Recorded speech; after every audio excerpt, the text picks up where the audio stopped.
I hate hearing my voice on audio, but okay. I'll show off yours. I can't. So welcome today, and my name is Jason Brown, I'm president of the Boa Museum Historical Society, and we'll just be talking about some of our founding families today.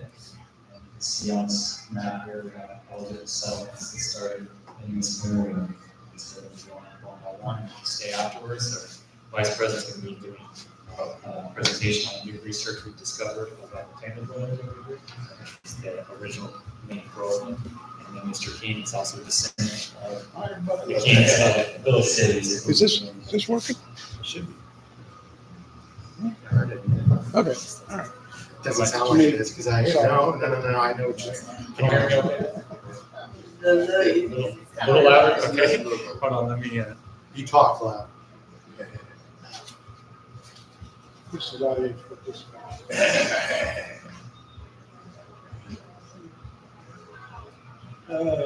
Balance. Oh, I don't think it's balanced. Hello? That's okay. Sound better? I was trying not to do it too loud because I didn't want to blow out the speakers outside. So to start with, we talk about the Sloan family. If anybody's familiar with Sloan's Bridge on the other side of Mascot, started in about 1851 when two brothers or two cousins came here and they came with wagon trains. And you can see this is kind of a map of what it would look like, what Florida would look like at that time, as far as the way the counties are arranged. And so this would have been right here on the east side of Sumter County. So originally there was no Lake County at that time. This was all part of Sumter County when they came here during that time. And so it's named after two brothers, and you see if you look around the different road signs and settlements, it's named with two different spellings. So there's actually one brother who's named S-L-O-N, and the other S-L-O-N. And we don't know why their fathers changed the spelling. One was involved in politics, so I don't know if that might have had anything to do with it. But so when they came down here, some places were spelled one way, some places were the other, because these two brothers are two cousins. And so they would have come on wagon trains similar to this photo up here, coming into, they would have come from North Florida possibly to Gainesville. That's where the land office was. So most people were buying land and go to Gainesville to purchase their land. Another option was to come down the St. Johns River on steamboats. And they would come off of Sanford and come on old Native American trails to Barry Eustis area and then continue on down south this way. So those are the two options, and eventually the railroad came. So this is actually a photo of what is believed to be the first house in kind of area down here in Groveland. And this was Daniel Sloan's house. This was actually built in 1866, just behind the Tractor Supply and Public Safety Complex. There's a private island back there, and the house was built on that island. And that's built to the house that was here. So turpentine was really the big draw for a lot of the people that were coming down here. And so you can see some of the workers down here. This is actually in the Bay Lake area, just south of Mascot. What happened is after the Civil War, the turpentine industry pretty much wiped out the turpentine industry there. They had taken all the sapphire trees in South Carolina area. And so there were a lot of pine trees here in Central Florida. So it was a big draw for all the turpentine companies to come down here and start new businesses down here in Central Florida. So a lot of these settlements we were talking about, a lot of it started because of this turpentine companies and businesses coming down into the area. And so you see here, this is, if you're not familiar with turpentine, what they would do is they would make these cuts in a pine tree, what we call a chevron or a cap face, or a slanted face. They would put these metal blades into the tree, and the sap would run out and produce what's called a hurdy cup. And they would take that and pour it into these, stick it to their stills, and they would boil it up in these vats. It would separate, and the liquid would float to the top, and that's what's turpentine. It was called the naval stores business because it was used for waterproofing all the wooden ships. And so then they would put it up in barrels and send it off on the trains and ship it to different places. And the heavier wax part would sink to the bottom, and we use that what's called rosin, which is like vitamin rosin and things like that. It was a really popular industry at the time. especially in Central Florida with our vast pine forests. I have a question. What did they use the turpentine? So it's mostly used for waterproofing. Like I said, the wooden ships at the time, we're still using wooden ships. We haven't been transitioned over to the metal hulls yet. So it was used to waterproof the ships and naval fleets. And since we had a large naval industry also at the time for shipping in Europe and other countries and stuff, there was a lot of ships and there was a really large need for that waterproofing material. Yes, sir. Yeah, I was just gonna add, it was the only solvent they had for anything back in the days. For thinning anything like rosin, paint, or whatever. They didn't have any, all the stuff you have now, acetone. But don't they still use turpentine for paint? Turpentine, yeah, and you could mix it with paint and, Thin it out. paint color. Yeah, it was quite a handy little chemical. Is it a different type of turpentine? And I'm gonna must take it turpentine. No, you can get out of Ace and buy it today, same thing. Oh, Yes, it was also used for pharmaceutical purposes too. yeah. Most people use mineral spirits now, which is an oil-based solvent. So it had several uses, but the naval industry was the main use. So going through, we have these other sediments here. So another early one was the Tuscaloosa sediment. So that was actually named after, it was part of the Seminole Reservation at the time. And so it was named after a man called Peter Tuscaloosa. So he was the chief of the tribe there on the island. It's a 900-acre island. So for those of you that are familiar with Dave Battlefield over in Bushman, they have a reenactment every January. So what happened was Mr. Tuscaloosa, another chief from Oklahoma, and the chief in Bushland, they all met together and ambushed him Dave and he was marching his troops there. So they reenact that battle every year. They massacred and ambushed the invading troops that were coming through. So that was how Tuscaloosa got his name. It was just a change in pronunciation of his name. But other families came, the Robbins and the Merritts and the Watsons, another big family that came to Tuscaloosa. And so through the generations, they intermarried with the people from Scones Bridge. So there's a lot of family connections there. We also have Carter's Island. So in around 1869, the Carter family. And so this is just south of Mascot and Scones Bridge area. So that is another private island that they were developing. They had their own schoolhouse and they're developing this community. Most of these that we're talking about today are actually what's called ghost towns because they never really fully developed as a settlement community. They would have a schoolhouse and a church, and that was basically the end of it. They never really started as far as an industry or businesses, just a few houses with a church and a schoolhouse. And so that was one of them in 1969, Carter family. We also have Big Lake, which is just in the same area. So there's a lot of families there, Tysons. There's a big family of stories of the Avery Browns that were down there, the Carlton, the Robertsons, and all those ones down there in Big Lake. And that also started at the same time in 1968. And so they also have a Bay Lake Church, which is still running today. It's the same community, still continuing in church there. It's a different building, the Davis building, and the Robbins families, which you see in these photos. We have it here. We're still part of those communities and continuing to service today. And so we also have, this way, this would be if you go down, continue down Highway 33 past the racetrack gas station, continue down there, almost at the Polk County line. It's called Community of Ava, and that was named after two gentlemen, Ballard, son of Judy. And so they both came down here. So during the Civil War, when General Sherman marched through, burning all the plantations and those farms and everything, so they came home and found their homes destroyed and their families murdered.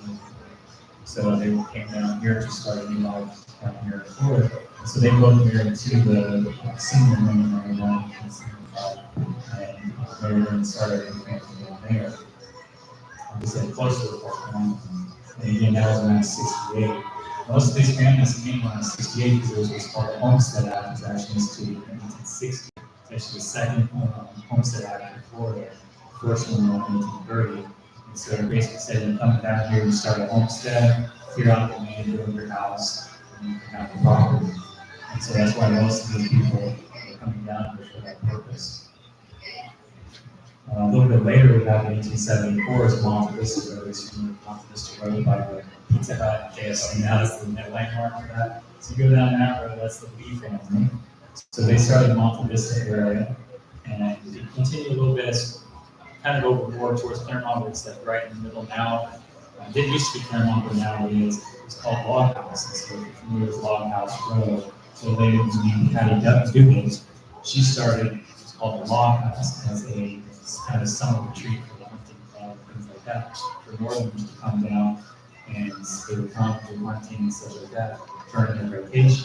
But she had been a nurse up in North Maryland, and so she went to this house for her parents to vacation home and a bed and breakfast. So she had that place was called Log House. And so to say a little bit more about them later, the Brown family, which is a black family, and this was one of my great uncles, Warren Brown, and he's a hunting guide for his people that would come down on vacation. So he was actually lived in Baylor, and he would take everybody out to see. The picture over here with two cousins over his shoulder, and the other one was an alligator over his shoulder. So he was the go-to hunting guide for all the northerners that would come down here on vacation. And you can also see here's the gravestone at the understanding that we speaking about earlier. You can also have Sheridan. And it's not up there yet, but we also have a place called Barnell. And so Sheridan was basically where Publix is today. It was a spot on the map. We don't have any information about it. We never lived there or anything. It's just a little dot on the map. So it was most likely a spot on the railroad that was just for like loading and unloading for wood, like a refuel for wood and water and things like that. And just on the other side of that, closer to the Green Valley Country Club and the high school is it's called Barnell. And so I believe they're the same place. They just changed. I think like maybe in the 1890s. yeah, we're still unsure. Yeah. So there's speculation about exactly what it is. But that was named after a man named Vaughn. And so again, that was one of the loading and utility stations. And so that was actually, that's why we go all the way around before we come to Groveland, because these were all developed before Groveland was Groveland. So next we'll go to Mascot. And so this started in about 1875, and actually started so Brown's Fort actually started in 1870, not 1872. And so it was named after a man named Simon Thomas Brown, and that's my second great grandfather. He came here between 70 and 72, brought his family, his mother, his wife, and their first child, and they settled on the corner of Cherry Lake Road. If you go on the corner, there's a little lake, small little lake, and that's where the house was, the homestead. But this was the crossing point. It's the only low spot in the Latacamaha River. So anybody that wanted to come south into the Groveland area had to cross over the Latacamaha at his little property there.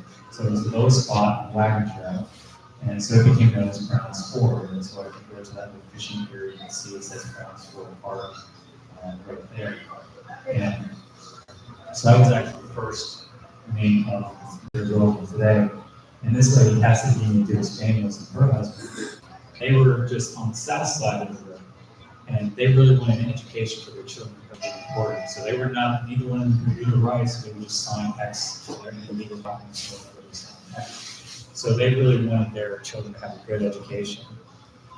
Peter, give me 1 second.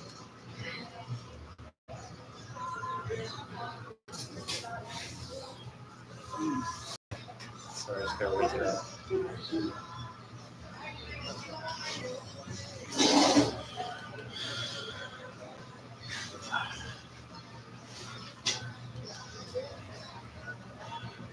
So yeah, this would have been similar to what the crossing would have been like, just a low spot in the river where the wagons would cross. It's also cattle crossing. We skip that because Mr. King will be covering the list of this type thing. So this is another picture of her when she's a little bit older. But she started the first school in what would be the first Groveland school in the Browns Ford Schoolhouse. It was a church on Sunday, so we would just rotate. Well, this gentleman was the first school teacher for this school, and they hired him. His name is R.B. Berkeley. And his son, one of his sons actually went on to become a Florida Attorney General, and the other one's also a very popular lawyer. And so she started school in 1789. right there. And it was somewhere between Browns Ford, the bridge, and was called Cemetery Lake. It's now called Lake Captain. So when you look at Lake Captain, Blueberry Farms. So on the north shore is called Duke Cemetery, and it's named after her father, who was George Washington Dukes. And so he was the first person to pass away in the area, and so he was buried on family property. And so we don't know the exact location of the school, but it was somewhere between Browns Ford and Cemetery Lake. And so all around the cemetery, trees for years grew sideways. He says because the kids at recess, they would throw their clothes on the trees and then run down to go swimming in the lake. So the weight of their clothes over the years weighed down on the trees and made them go sideways. And so this is a gentleman named Granville Battle Robbins. He was from Tuscaloosa, but it said that when he was 16 years old, he built one of the first structures in this area right here in the Fort downtown area, which was a shack to store the supplies and tools for the turpentine industry that we talked about a little later. And this is just one of the early pictures of some of the groups. These are the families of Taylorville. We don't have information on who exactly is in the picture, but this is one of the groups of the families that were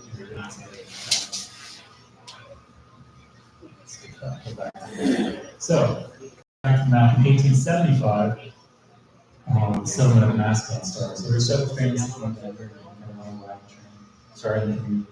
It's a big part of the turpentine industry. So turpentine still is a famous component of all over the place. And so this was one of them. And so a man named J.W. King actually purchased a lot of land here and started a turpentine industry. And it's believed that he owned a portion of a share in the SS Mascot, which is the ship pictured here. And it's also on the seal of the city of Mascot and Tampa, because it was actually, the ship would go back and forth between Cuba and Tampa, delivering supplies, bringing stuff from Cuba. That's why Tampa has such a large Cuban population. A lot of them came immigrated here on the ship. And so it brings supplies from Cuba and trips back and forth. And so the word mascot is a symbol of good luck. So it's really named it kind of just that, but also because it's a symbol of good luck.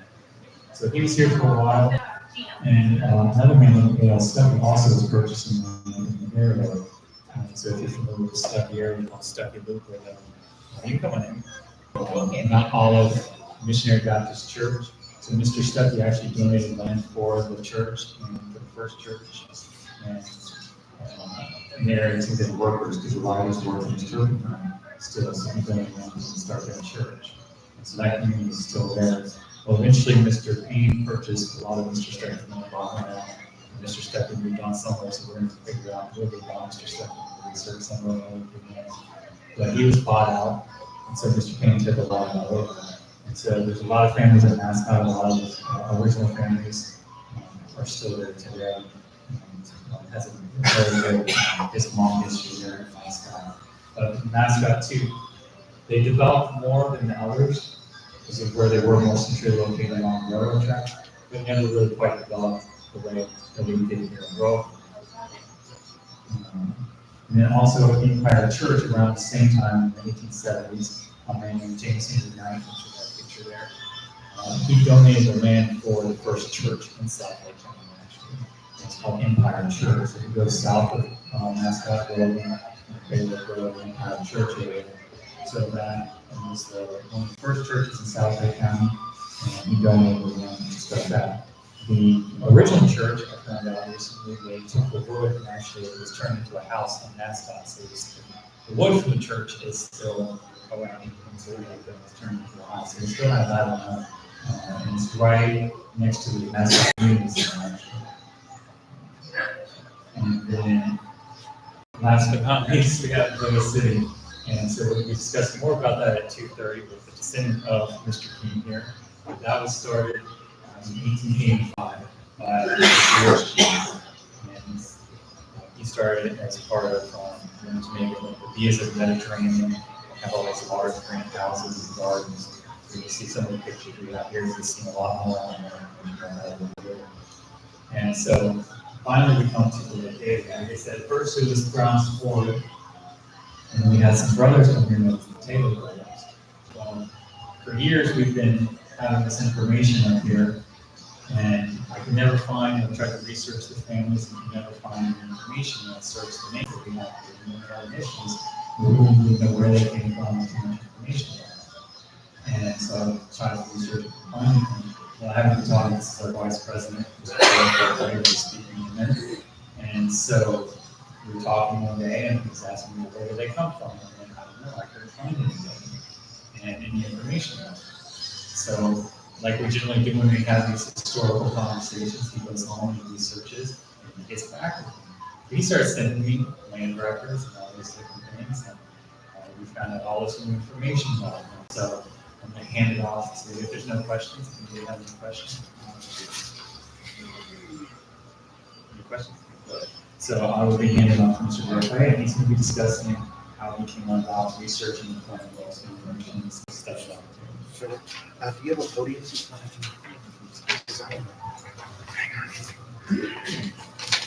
I meant to ask you if you wanted to.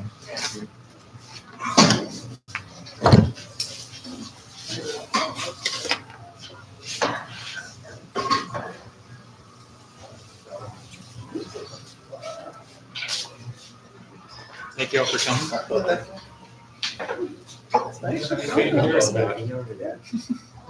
Nice. The choir's still here. Do you know where? I don't think I have actually. This is Mr. Proctor, Marty Proctor. Nice to meet you. He's involved with the Lake County Water Authority. Was Okay. Keyword. was planning and zoning, Was. Keyword. Also, Felicity.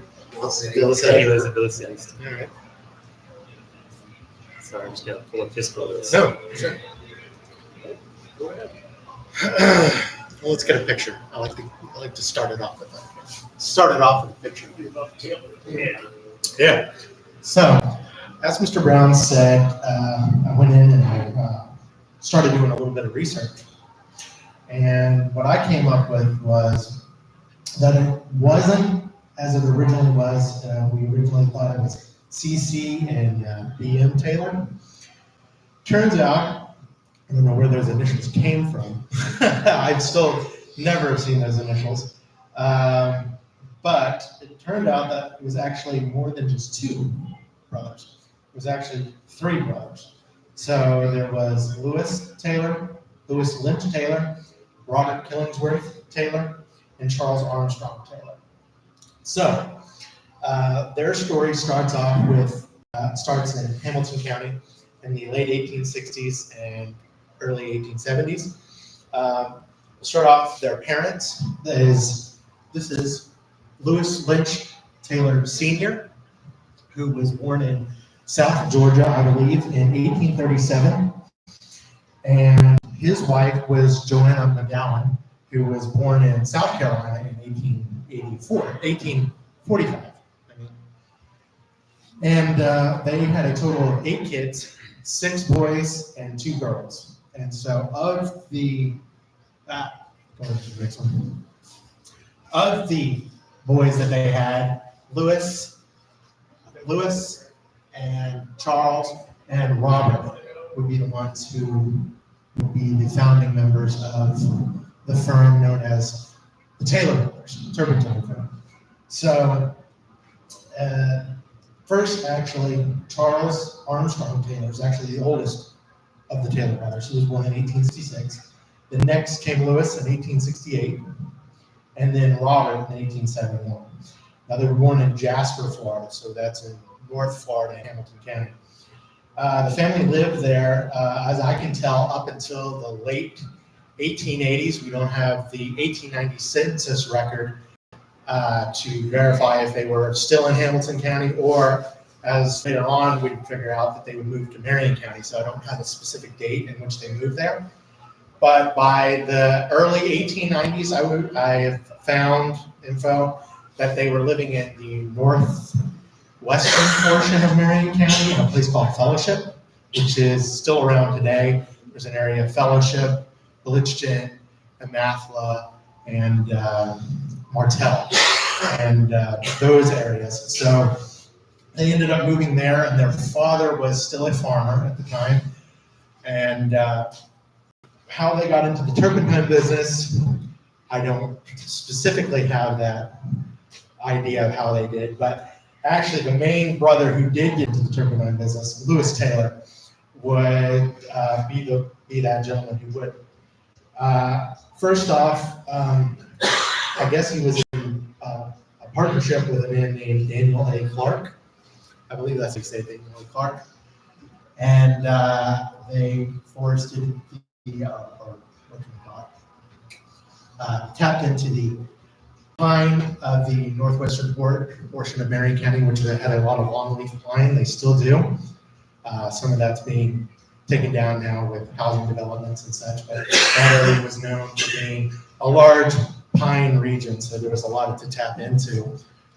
And so in 1898, it seems that Lewis Taylor and Mr. Clark decided to part ways. Mr. Clark decided to part ways, and then Clark's share was sold to Charles and Robert Taylor, and that is in 1898. And then that year actually is a key year.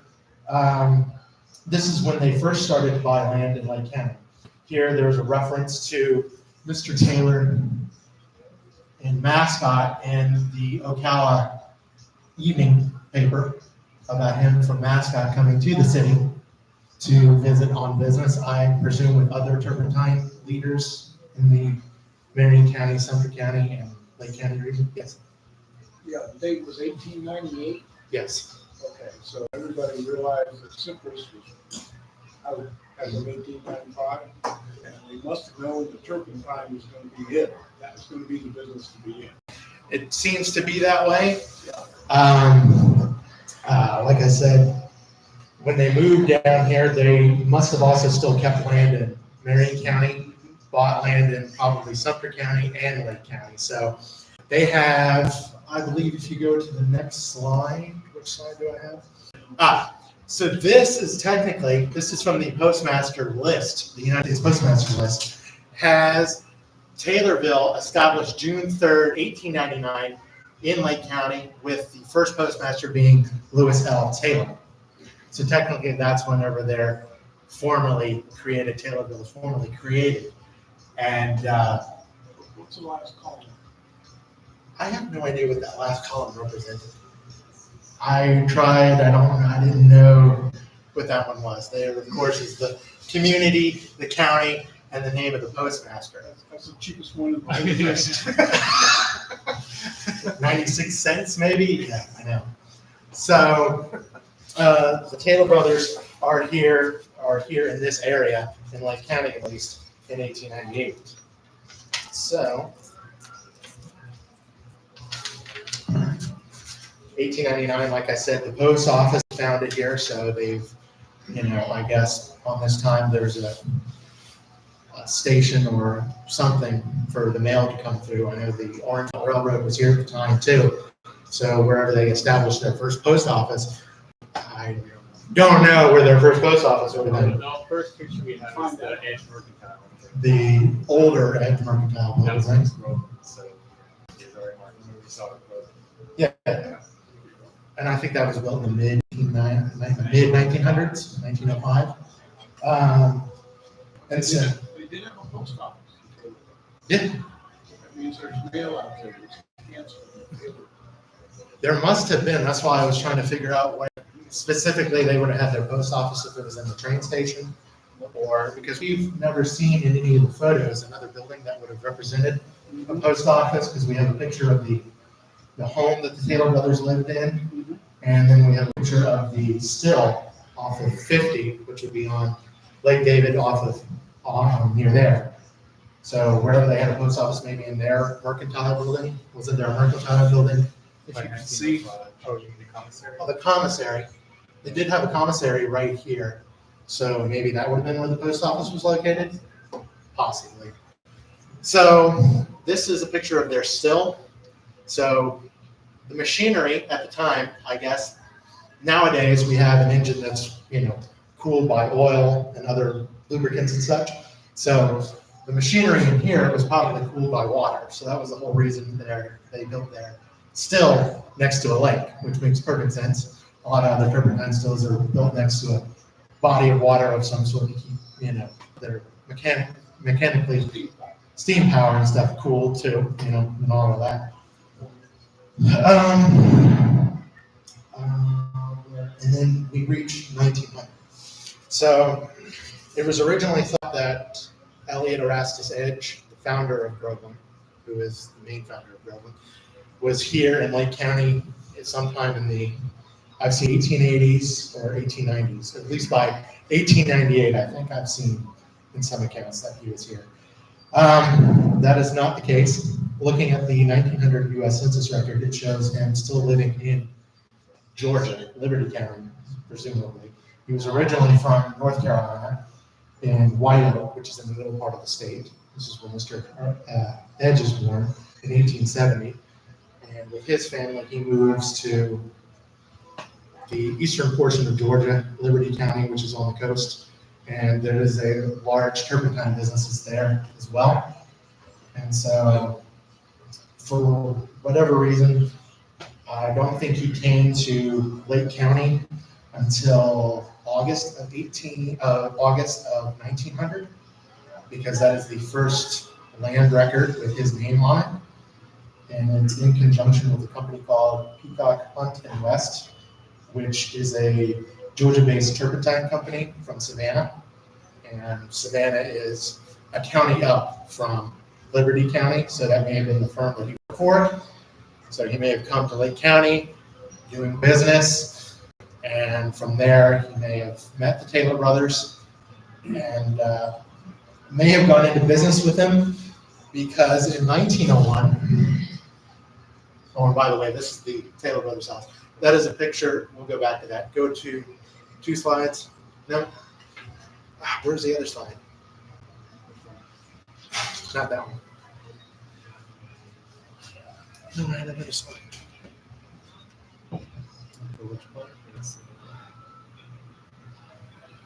Where did it go? There's some down here that I did number earlier today. Oh, it was the other postmaster list, post office list. It was the 1901 U.S. postmaster list. Yeah. Oh, sorry. Let me pull up the drive. Huh? You said the post office? The post office for Taylorville was established in 1899, with Lewis Taylor being the postmaster. That one. And then Hey, the price went up. the price, well, I'm guessing that is what it is. But this is from 1901. I could not find a list from 1900, so I couldn't tell you who the postmaster was there. But we see that Mr. Edge is the postmaster by 1901. So I'm guessing at the time he was living here in Taylorville, or at least in this area. But he did not own any of the property that would be the turpentine still or anything like that. Where did this list come from? This was from the U.S. Postmaster list, or I think federal that's list. the annual salary for the postmaster. Because it's like $3,000 for the taxi. 3,000, so I bet that's a salary. I wonder if So it there, went up from 96 cents? I wonder if it went by, I wonder if it went by population. Could have went by revenue too, yeah, He sounded it, that would be the logical thing to put there would be better. especially since in the other list, it showed it being like 97 cents. So they were just probably getting started. So in 3 years, they went up to $137. So that's not bad. I don't know what the inflation, what it would be nowadays, but quite a bit. So we see here, Mr. Edge is the postmaster by 1901. By 1902, there was a deed involving the sheriff of Lake County. It was a foreclosure bought by Mr. Edge from the Taylor brothers that was listed on section 24, township 22, range 24. And I don't have a map specifically, no, not that one. This doesn't have none. That one is actually a list. This is the foreclosure on that. I'm sorry, I'm going all over the place. This is the foreclosure on the property that is, we're actually standing in it right now. This township range and section encompasses the northwestern portion of Lake David all the way to, I don't know, midway downtown, and the Newick building here that we're in right now. we're standing on property owned by the Taylor brothers. So this would include the still on Lake David and anything that they had on this section of it. And there's 40 acres of it, so it's pretty substantial size. Pretty much, I was gonna look at the plat. You're gonna look at what? I was looking for the plat. Flat. So pretty much like, right here.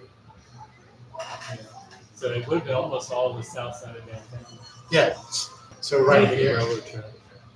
South of this, so it's right here. This is where it starts. And it must go probably towards right here.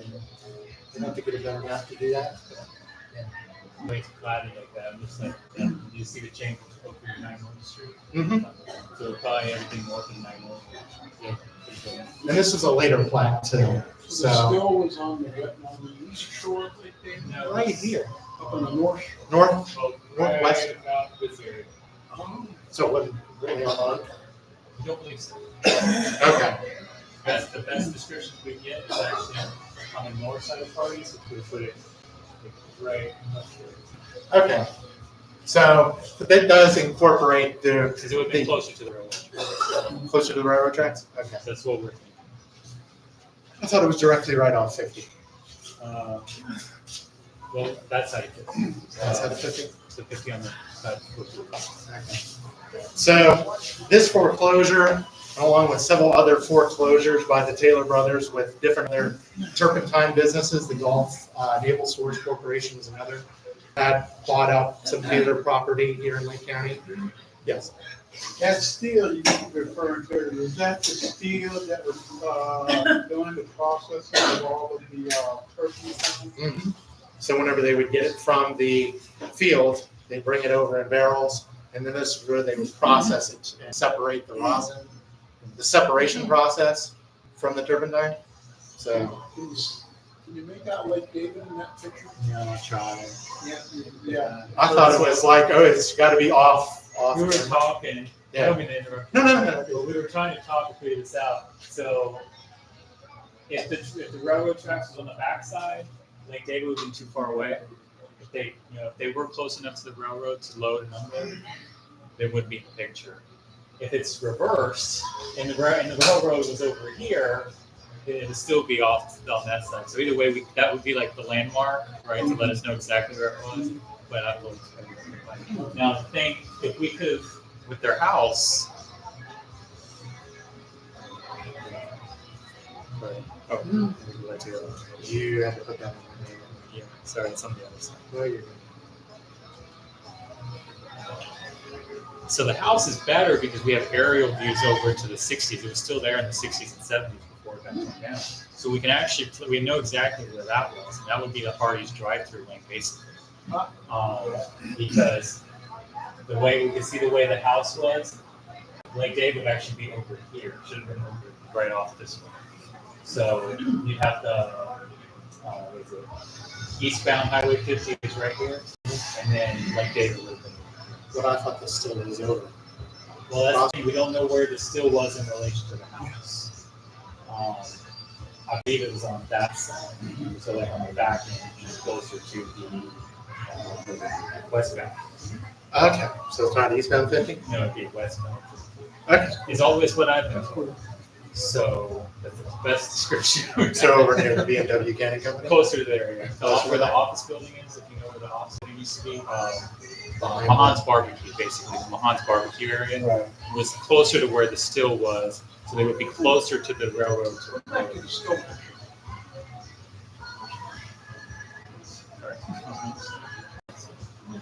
The shadow on that, whatever it is in the middle, out front barrel, set by itself. Yeah, Shadow's coming this way, so south had to be kind of that way. okay. Well, it depends on the time you're doing So the tracks may be basically the viewer at the camera. The railroad tracks? The tracks, yeah, they may be in the back of the camera, north of. Well, that was good Lake David back here, and that's all That was tree good Lake lines David there. back there. So, it should be, if this was looking south, we'd see where it's. So that's why I'm thinking it's looking east-west. That's the best actually. We're still trying It's to an find more inexact science. information on it. Like I said, there isn't a specific detailed map with all of these buildings. Like I said, we do have the aerials. I'm not sure it's the one over there, but we do have aerials of the house. We can pinpoint exactly where the house is because it would be open to the house. The house is not new, there's no shadows. So, Yeah, it looks like you see this is a sunny spot here, but it's in sepia tone too, so you really can't see. we know exactly where that is. And the way it's facing the direction. So you can tell, is that the way it's L-shaped? You can pretty much tell, look at it, how we kind of determine that. But it's that's the big mystery. There is a picture of, if you go back, there is a picture of one of the Taylor brothers. I could not find Lewis or Charles, but this was Robert Killingsworth Taylor. So this was actually probably taken, this was taken sometime, probably maybe in the early 1900s. He lived also in Lafayette County in Mayo, so this may have been taken there, because this is from their historical record. Their pictures there. So this is actually what one of the Taylor brothers actually looks like. I wish Lewis Taylor, we had a picture of him. He's the main face of the operation, or the main name on the operation, but here's a picture of one of the Taylor brothers. You got a picture of David Crump? No. How did he kill the bear? Hopefully with a rifle or with his hands. He may have grinned him, we don't know. Or knifed him, you never know. Russell? I do not know if that is. No? All right, so continuing on. So as I said, after Mr. Edge bought from the foreclosure, I don't think the Lewis Taylor, maybe, it doesn't specifically say, but it says that there was a lumber mill from the company of Edge and Taylor near Mascot. And I have yet to find any record specifically of the company, Edge and Taylor. I've only been able to find his later business partner, Edge and Dowling, which would come later on in 1908. And this is from 1905. So it doesn't specifically say which Taylor this is. I assume it's Lewis Taylor, but I would assume too, but I have yet to find any land records with the name Edge and Taylor on there. It's got to be the early ancestor of the big one. Elliot. Of who? The big lumber mill. Yeah. It has to be. We were trying to determine. I do have a picture of that one. Of which one? For a second. Of the first sawmill.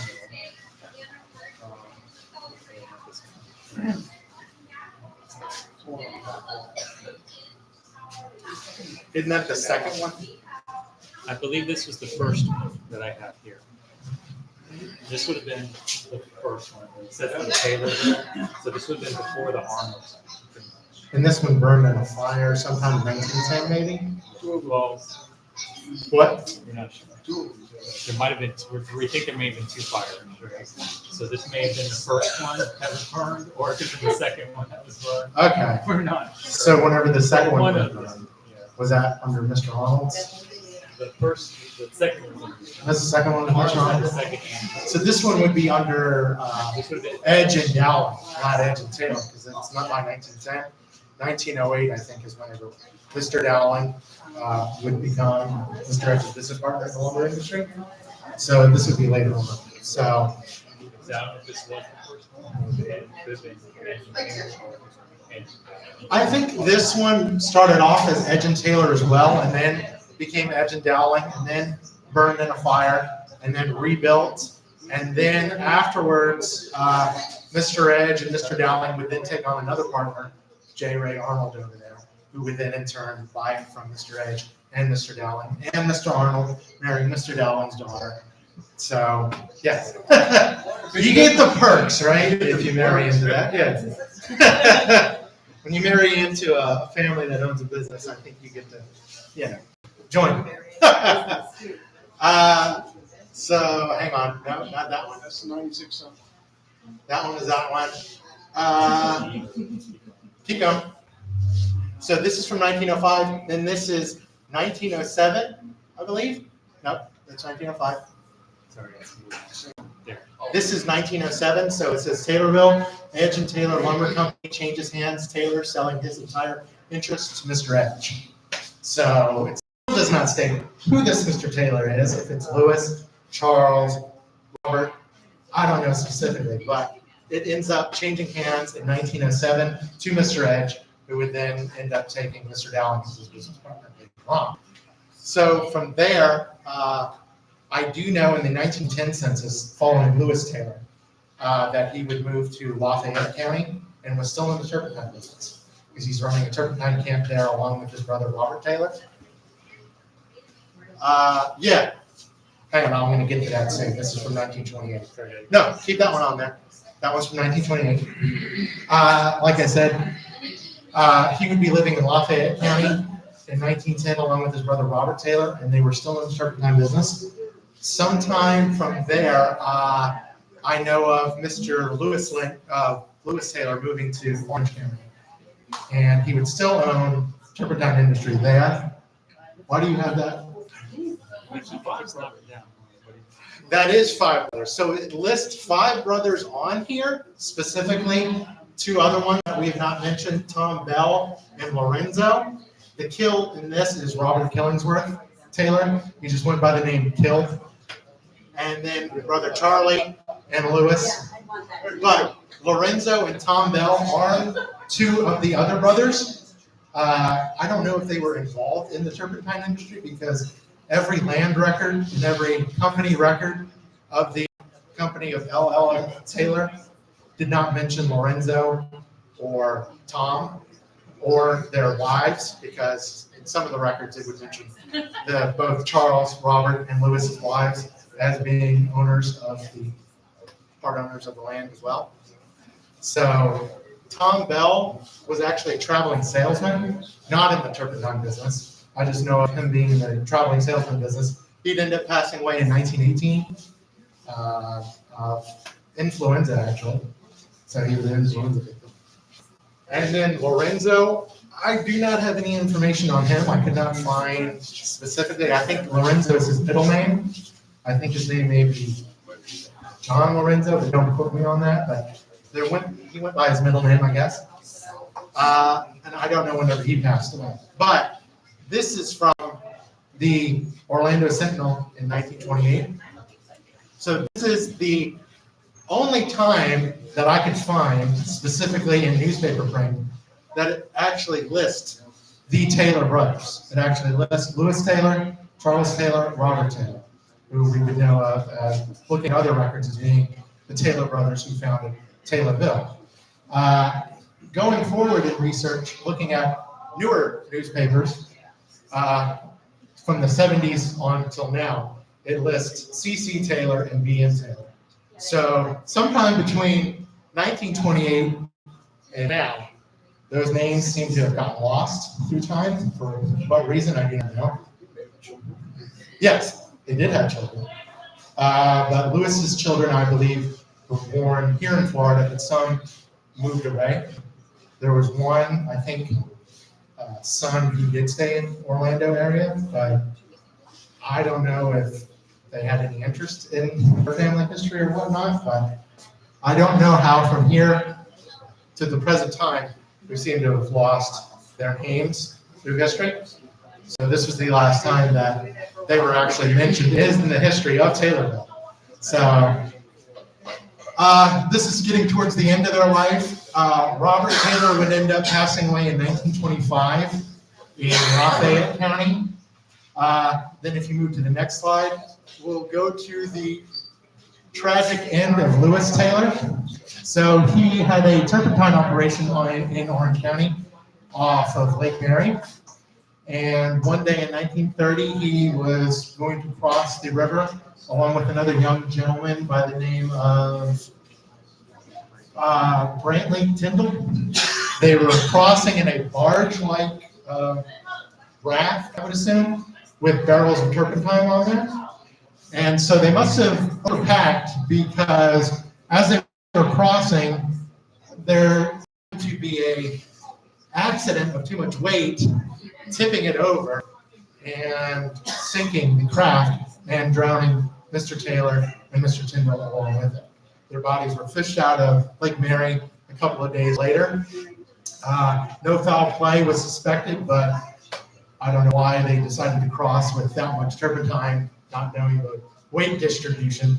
So that was the end of Lewis Taylor. And he would end up being buried in Greenwood Cemetery in Orange County. There's two Greenwoods. There's the one here in Lake County that is north of Grove, and one in Orange County. And then the only other brother, Charles Taylor, died in 1940 down in Wauchula, whatever county that is. Wauchula, sorry. Wauchula in 1940. So that was the end of his involvement. I don't believe he continued in the turpentine operations. He seemed to have become a farmer, just like his father. So after that, the Taylor brothers were out of the turpentine business. So that's it. There is further research still going on. So Yeah, that'd be fun. So I just want to thank Mr. Barclay because the amount of research that it takes to look up and find all these records, if you've never done it before, you don't know. The 3 a.m. 3 a.m. You know, I was still even doing it at 3 a.m. yesterday, looking. So yeah, you still added some more documents this morning, right? Yeah. And that's why I've been having to go back and forth. But Sorry. I'm glad to have it. So I really appreciate it today, and the fact that this all came about is just a random conversation we were having. Just shows how much the conversations are important to continue discussing the history with more people, new people. I'm so glad because I hear him repeat back things to me that I've told him. And so the fact that there's more people learning it, remembering it, and passing it on, it's really important. And we're here to continue that on. And we need more and more people to do that. And for some of you that weren't here at the beginning, even though the Taylor brothers are the early founders of Grove, we had none of this information. So we will be having to update all of our displays, the books that are out there. Like he said, everything between 1928 and 1980 newspapers, something changed, and all these were lost or forgotten. So to be able to bring them back today for our Founders Day, I think is very important. And I really appreciate Mr. Barclay for all the research he's done. Really want to thank him and you guys. I think you did a great job presenting the information. And it has been a lot of back and forth with, the two of us, just finding and researching more of this information. And a lot of conversations, a lot of back and forth. Phone calls, messaging, texts. So I really appreciate all the work he's put into this. Thank you. And really want to thank him for that. To all both of you guys, intense research, can you foresee yourself, making a connection from the, Taylor Brothers era to the Edges era to the present day area if they have any of their descendants are still alive and living, they could come back to this site in the city and do a thing like that? I do know that there is some. I haven't contacted them, but I've been tempted to. I think it'd be so. We actually, I thought I was giving him a Christmas present. He was so excited Yeah. because Mr. King had gotten us in touch with Mr. Bob Grenier from Tavares Lake County Museum. And he had a tape, an interview of a lady named Geneva Vaughn Taylor. And he thought that she was related to these Taylors. Well, when we got the tapes after listening to them, we found out she wasn't, unfortunately.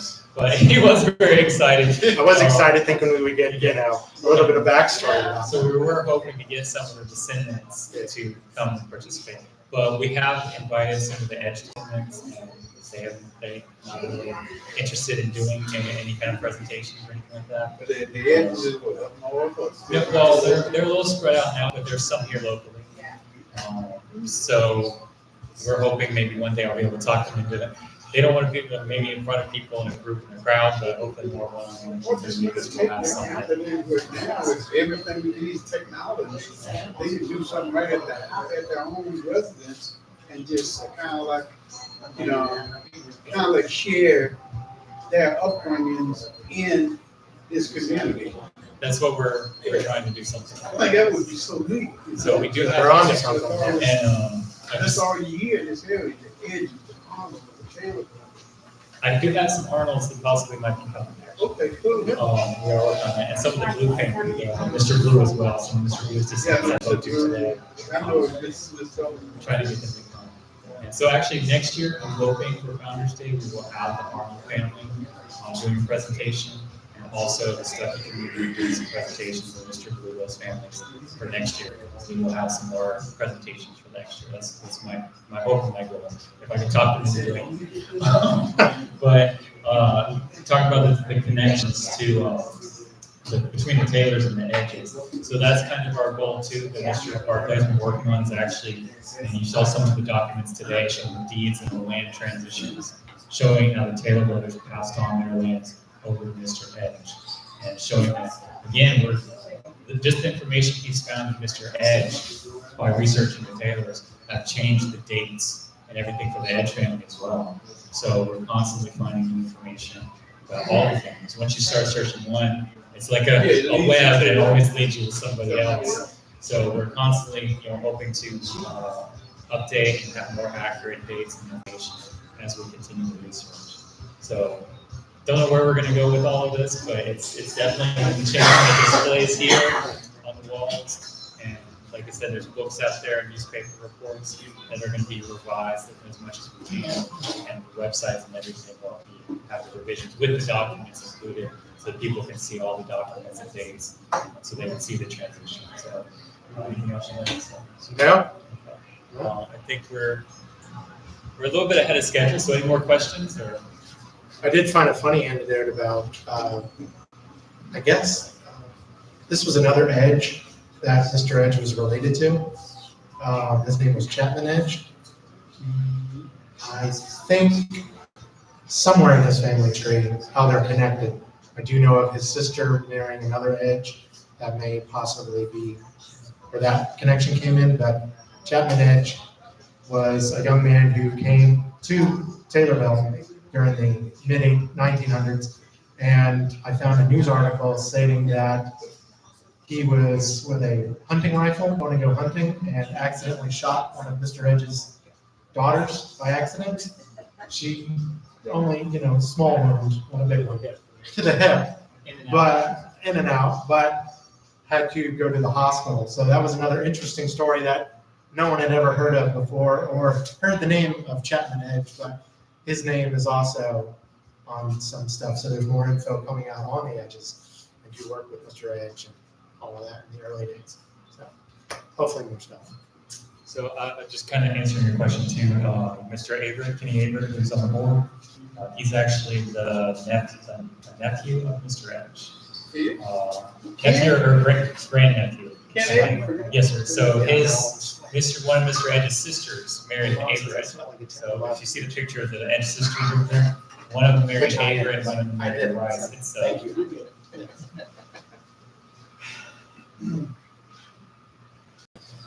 So there's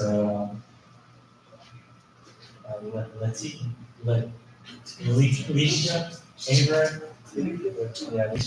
Yeah, Alicia. Oh, okay, yes. I forgot to take pictures. Oh, you forgot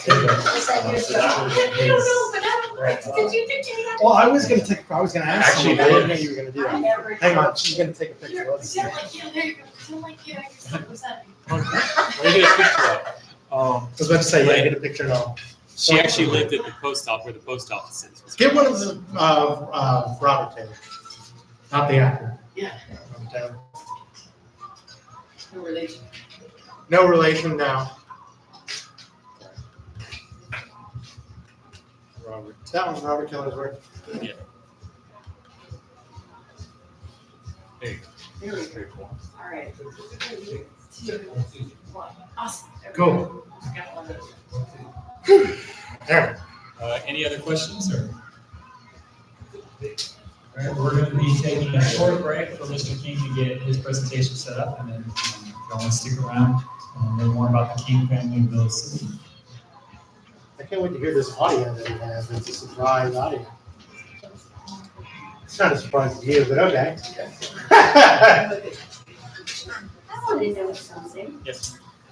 Let's go outside. The Cottage Cheese Carol. And the singer tonight is Carol. And That was beautiful. there's That was a wonderful job. I needed that message today. they might It be. could be. That's Steve Carroll. Oh, is there a relation to whoever's singing tonight? Well, the singer is Carol. He's Carol. And then there's Clyde. Can't help but ask. They might all be excited. Be something to find out. Oh, you are? Granddaddy, come through the later then. All right, look at that. Was it crowded out there? It's crowded out there, but it's also big on the farm. You know, it's a clear lot. Big on the There's farm. all kinds of stuff.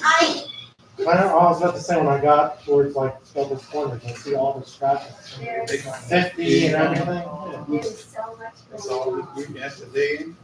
Yeah. It's like, it's big, but it's Okay, so- it's for children. Yes. Yeah, Ah, you know, all carnival You rides. missed the last meeting, but I need to give you a shout out because I was getting on there late when I was finding emails. And I said, Mr. Smith's like the only one that replies like to all my emails pretty much. He goes, all this is so much thank you for that. It's just like, got it, he was the one who responded to the docent email too. I saw, Right, like, yeah. there's Mr. Smith, See, yeah. see? So he wasn't even here to get my. I know, and he did it, but he responded. I'm like, all right. See, I- I got plenty to say.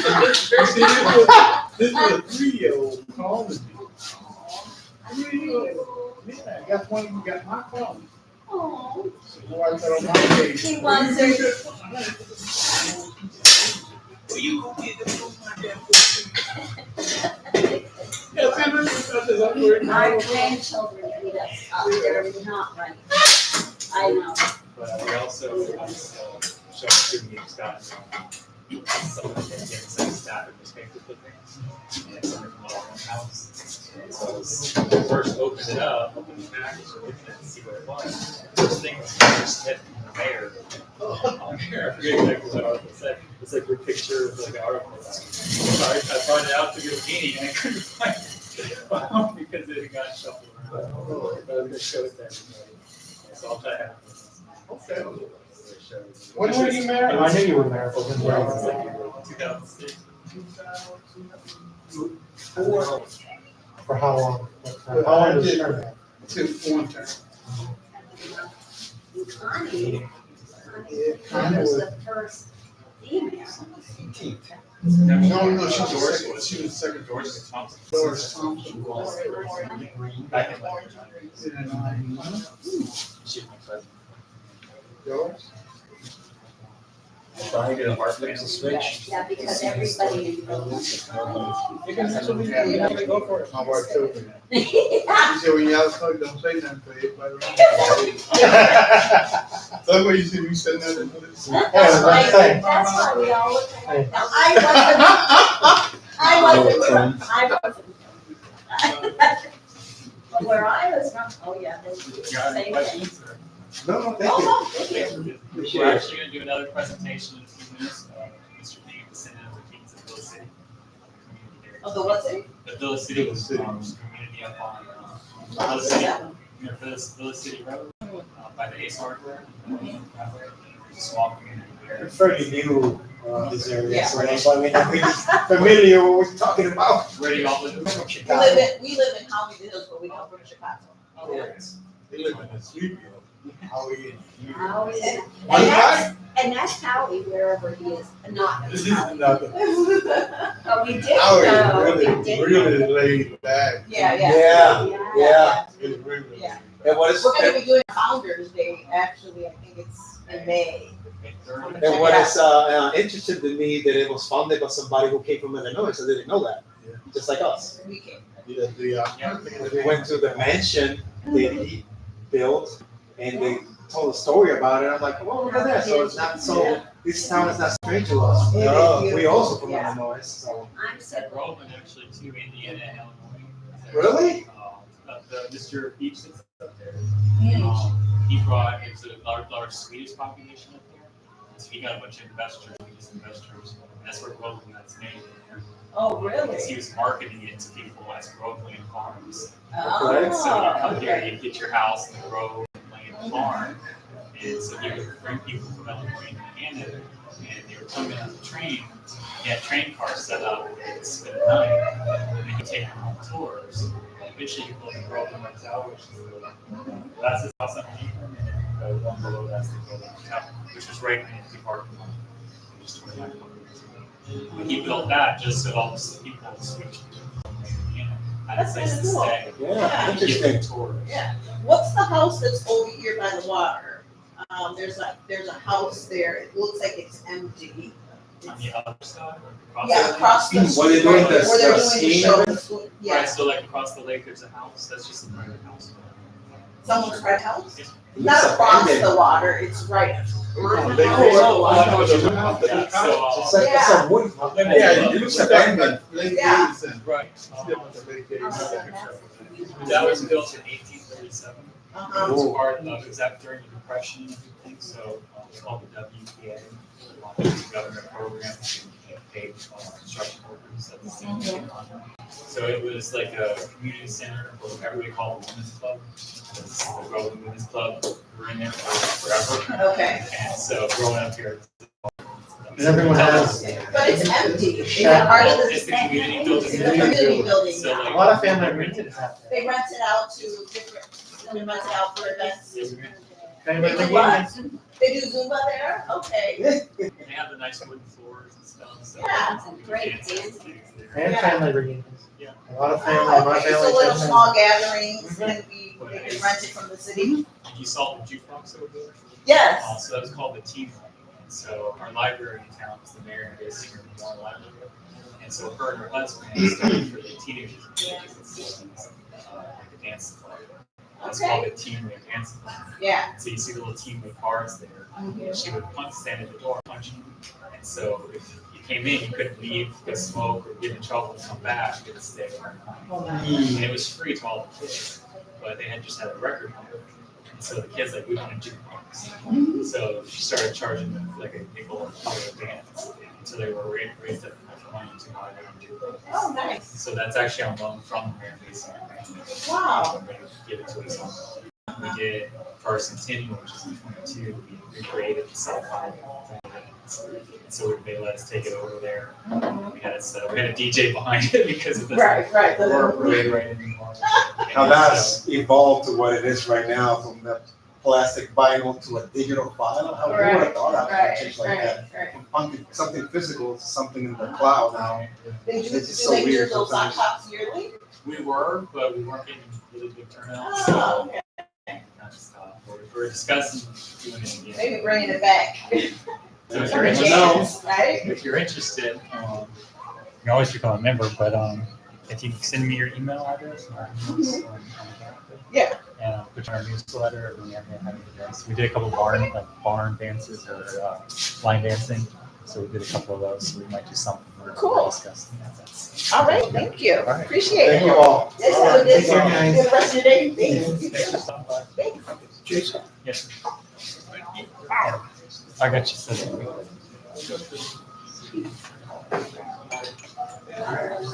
One day, it's- Plug in here. bring one wire over there. I'm great. How are you? I mean, I can bring it to you. I forgot to look and see how many raffles that church gets. Is someone selling lemonade out there? Diana and Nelson. I knew it. Yeah, Diana's got it out there. Do you want to? Her lemonade, that first. They have the fresh squeezed lemonade, but I had that, I should have had that before my presentation. That always annoyed me. Go outside. You did. It is. Yeah. Sure did. We switch it Oh, up. I have to Did fine. You were right on the wood with it. I'd say that. Tell. I don't know why. This side for some reason, I figured He we were wants filling pop in the so road, hard. we were filling Yeah. in the roads. Well, he lives in I'll be back. When I set these chairs up yesterday, I was like, oh. Interesting, you know? That's right.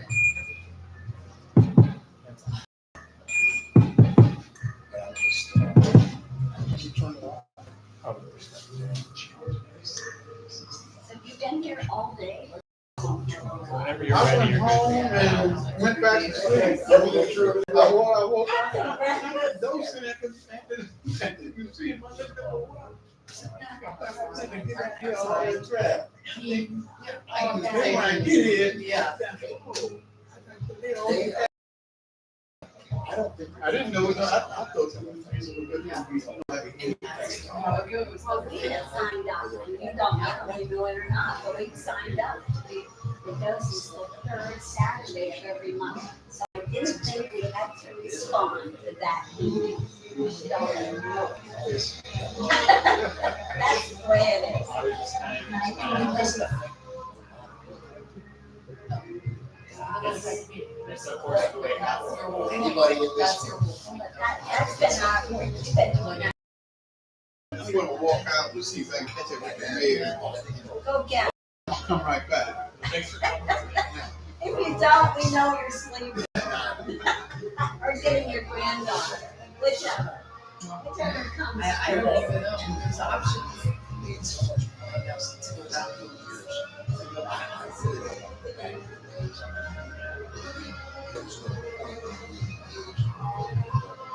funny because I was talking to a gentleman today, we went out for a property for a friend of ours. And they had an open house today, so I grew up I don't know if it was right. And we discovered a few things, let's just say, not too long ago, she's married. And I met her, and I was like, I'm sorry. You know, you get the table, and they meet every morning at the first time. You know, you never know what which one's gonna be there, or what you or not to be, but she had me.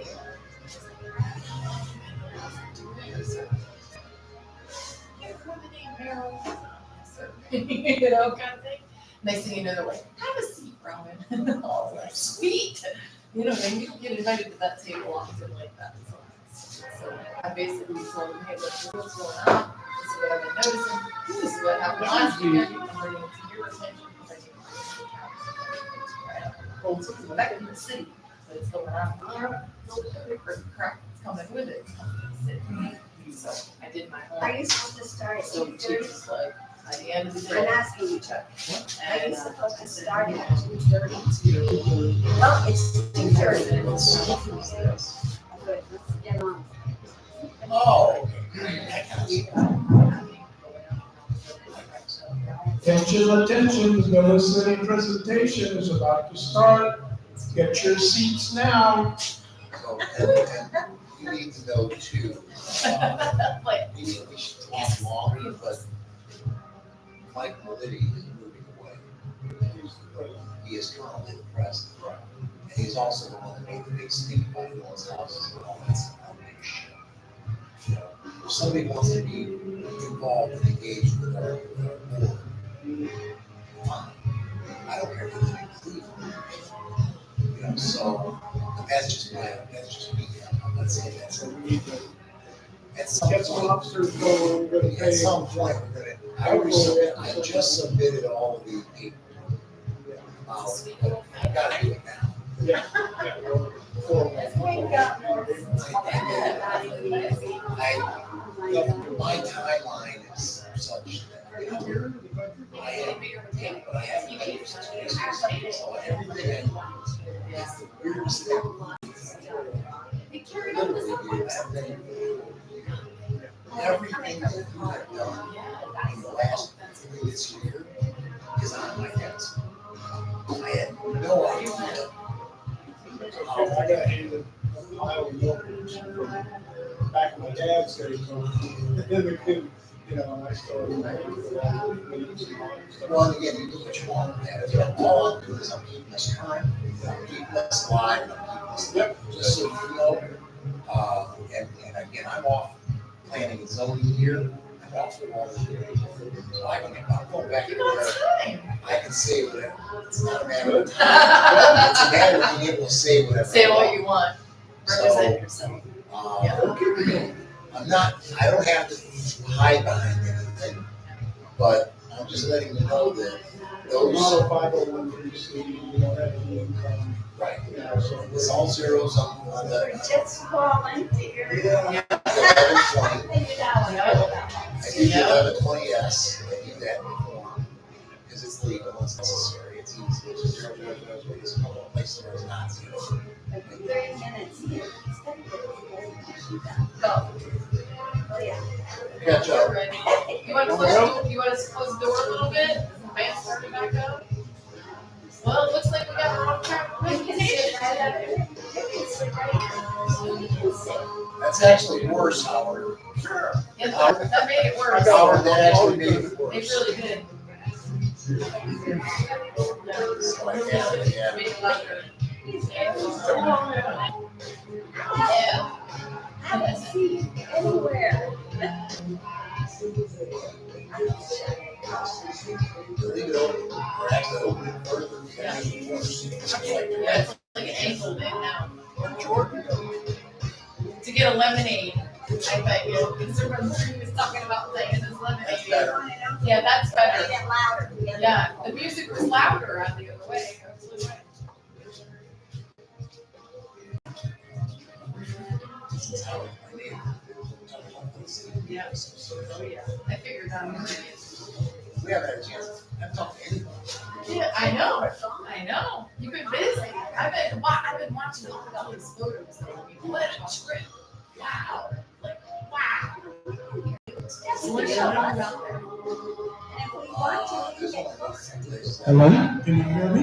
Yes. Yeah. Can you hear me now? Yes. Yes. Welcome, all of you. You find a seat, just, gentlemen, please stand up, allow the ladies to sit. You just, He's the jokester. reach to the choir, just go ahead. You may not be able to sit down, but I That's scary. I tell you, every person I came across, I invited today to the Founders Day. Okay, well, I'll month long. We'll get started. Go for it. All right, go for it. Here we go. Villa City. It really all started back in Fort Sumter. That's the beginning of the Civil War. The South had attacked Fort Sumter and held by the Union. You can tell by the flag, it's an early picture of the fort.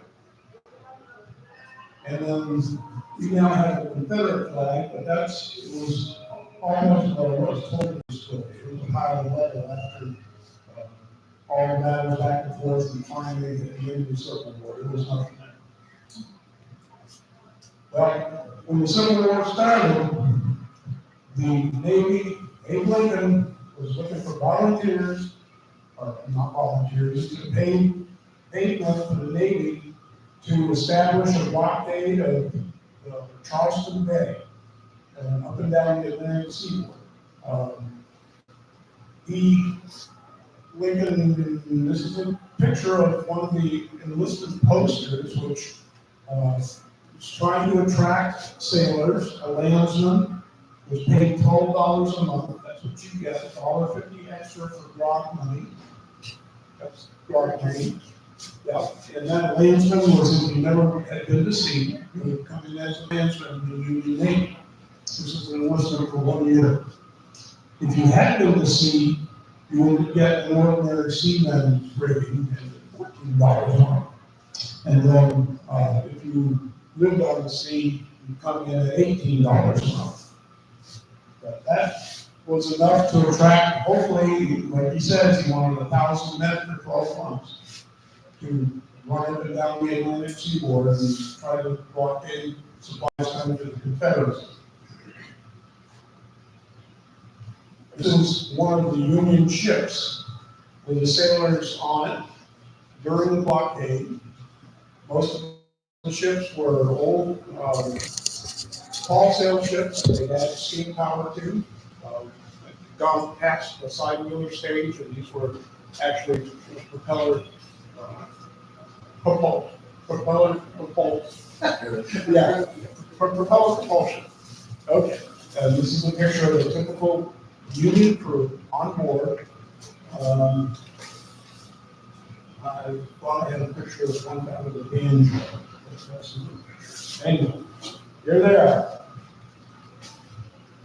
And there he is. That's my great grandfather, George Thomas Kemp. He enlisted with the Union Navy for a year. This is his enlistment picture in uniform.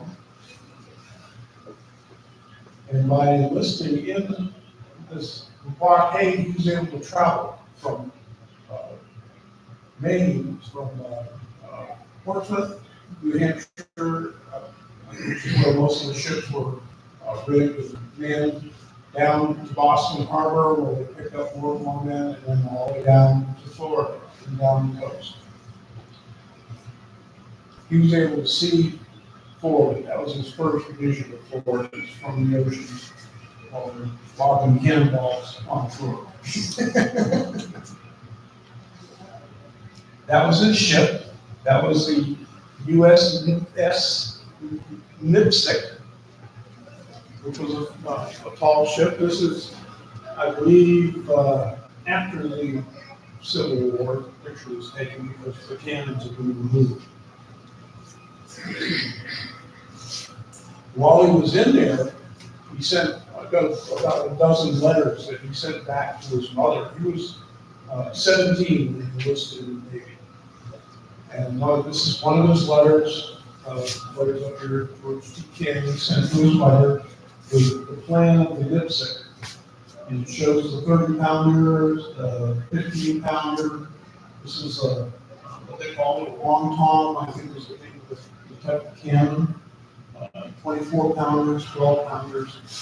So he just did a little sketch for his family of the deck of the Nipsic. He was in for a year. These are his discharge papers. He was discharged 21st day of September 1864.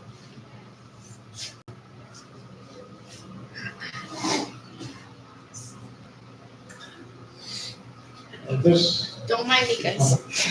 grandfather, George Thomas King's son, George Morgan King, was my grandfather. This is also another picture of my grandfather pointing out points of interest on this very map. Back in 1963, he did a presentation on Bell City using this map and look at pictures that he had. And somebody asked him, why did they come to Bell City? What was about Bell City? That's the one. Yeah. I'll let him explain why he came to Bell City. It's the right hand, it's right. Lemonade. I call him that. I don't want it. I told you, they said hi, by the way. Eric Martin King, Dr. Berry, on May 11, 1963. As a small boy, Mr. King lived with his parents, who were pioneers and original settlers at Bell City in Lake County. Mr. George Martin King. I found out first on this place by accident. He suffered every winter very severely. The time of their rooms living to 50 hot. But he was all right in the summertime, so it was decided you'd have to live in a warm climate. He was traveling for Colgate and Company, where now the Colgate Palmolive company in New York. 1963. And he traveled from New York to Cuba, selling the drug and trade. Well, the Colgate company suggested that you spend the winter in the South. and worked his southern territory from a central point. He was in Palatka, Palatka. And met a surveyor who had been sent down there by the government to make a rough survey of what is now Lake Charlie. It was Sumter there at that time, and this particular area. The old government map showed most of the swamp. And they learned that it was a different sort of country, and he was sent down there to investigate. Well, the company, so he bought a house on Buckmore with a tent, and the two drove down through the city. My father was so impressed with the beauties of that part of Florida that he decided, having lived in the South, that was where he would like to live. And for some of the tradition in the family way back to start a new town. The way back in Massachusetts, Weymouth. The first king that come from England landed in Weymouth in 1672, and he and others started the town of Weymouth. And then another generation or two landed in Bolton, Connecticut, and then Sharon, Connecticut, and the Washington, town of Mount Washington. And John King settled in Mount Washington in 1755. Grandma Moses, whom we all know, was very proud of the fact that she descended from John King of Mount Washington. He was pretty well known at the time. They called him Captain John King Esquire. He acted as a local lawyer for the community and so forth. And Grandma Moses, autobiography, mentions that connection. So my father decided he would see what he could do down in town down here. And he interested people in Massachusetts, relatives and friends, and in Baltimore, where we had been living while he was traveling for COVID and stuff like that. And he organized the Baltimore Irish Grove Association. He started, so he bought, with his associates, he brought up thousands of acres of land. The part of this 50-acre grove in what Philip became Philip City. And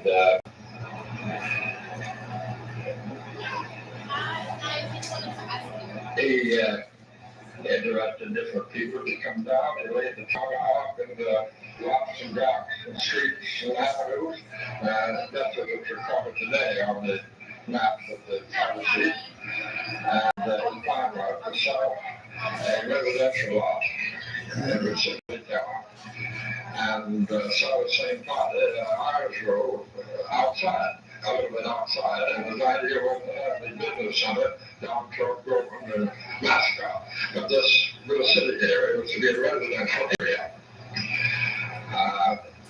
He and Mr. Gale, who established the sawmill, was established already in the sawmill there, and discussed the name.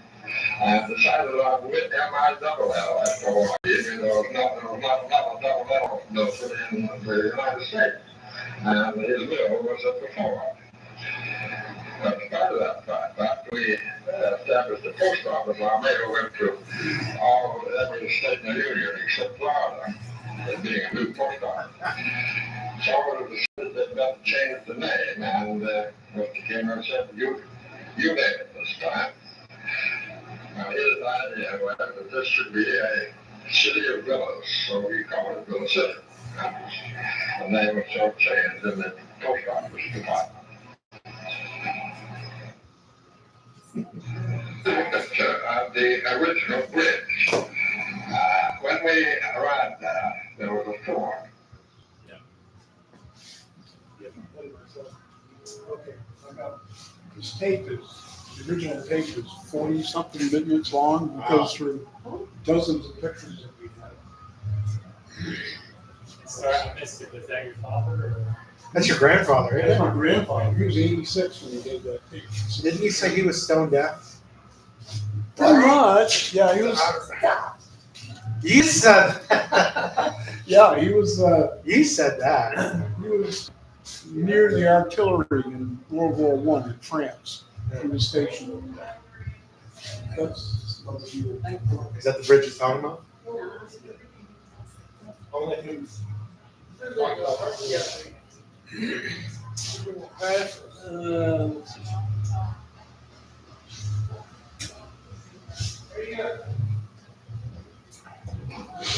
We're opening up.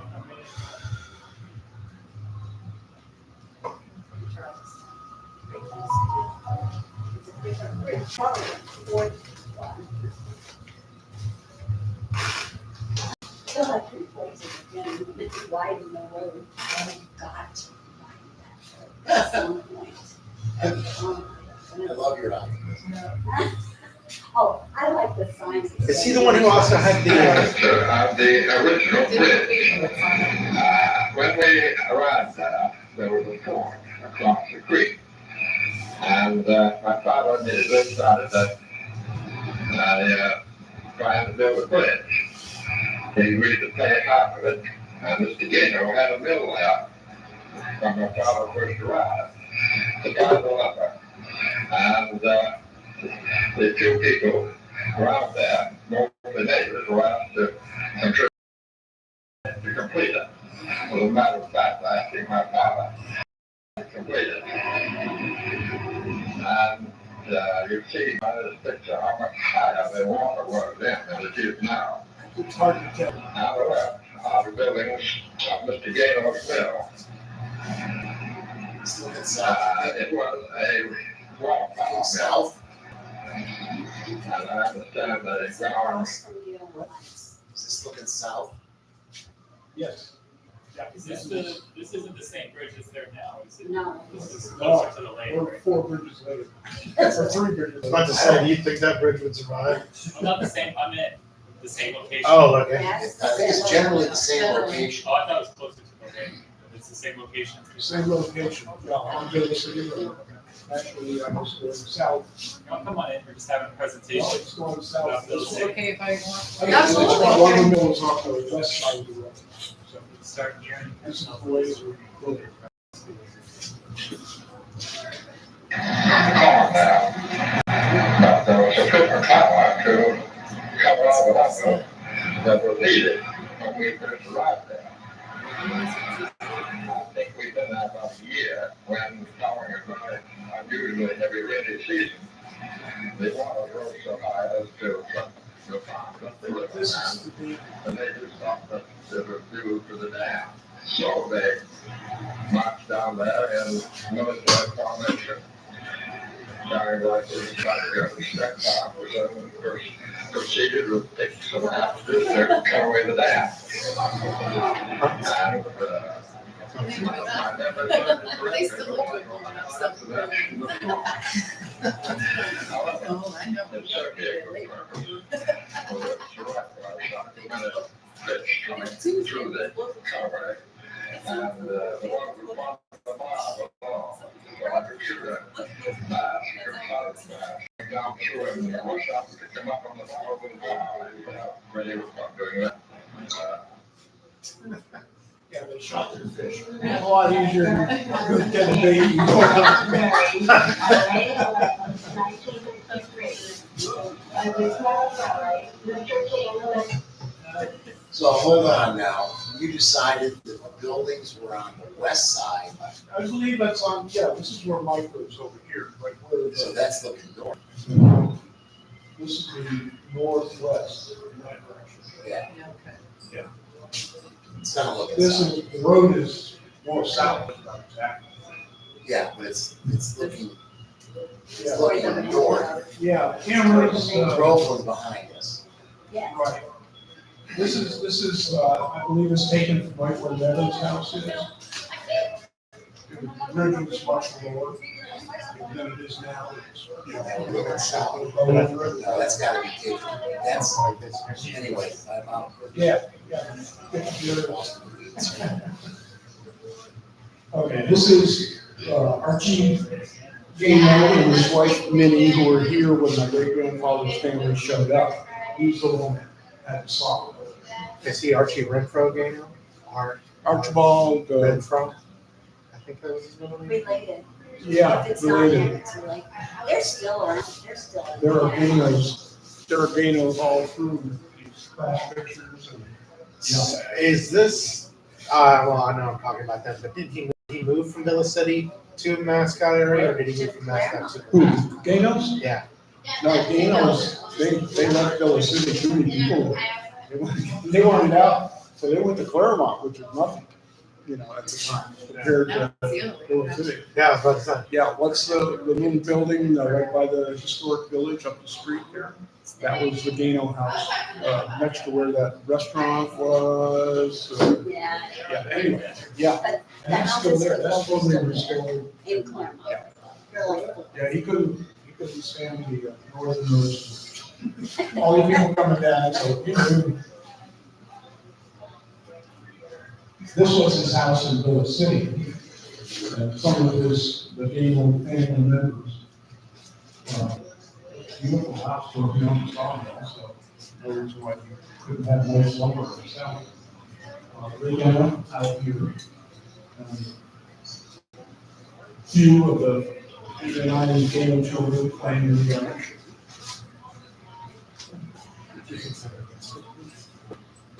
That house is on the point of Lake Emily, right across from the Genius. Like, there's whiteboard place, that's the place that's for sale right now, 1.6 million. The wakeboard cross? Down property line, yeah, This one, this way. yeah. Yeah, that's, the river is flowing from Lake Emily into the Platte Hall. Right around, you know. Also, you notice Lake Emily has white beaches all the way around.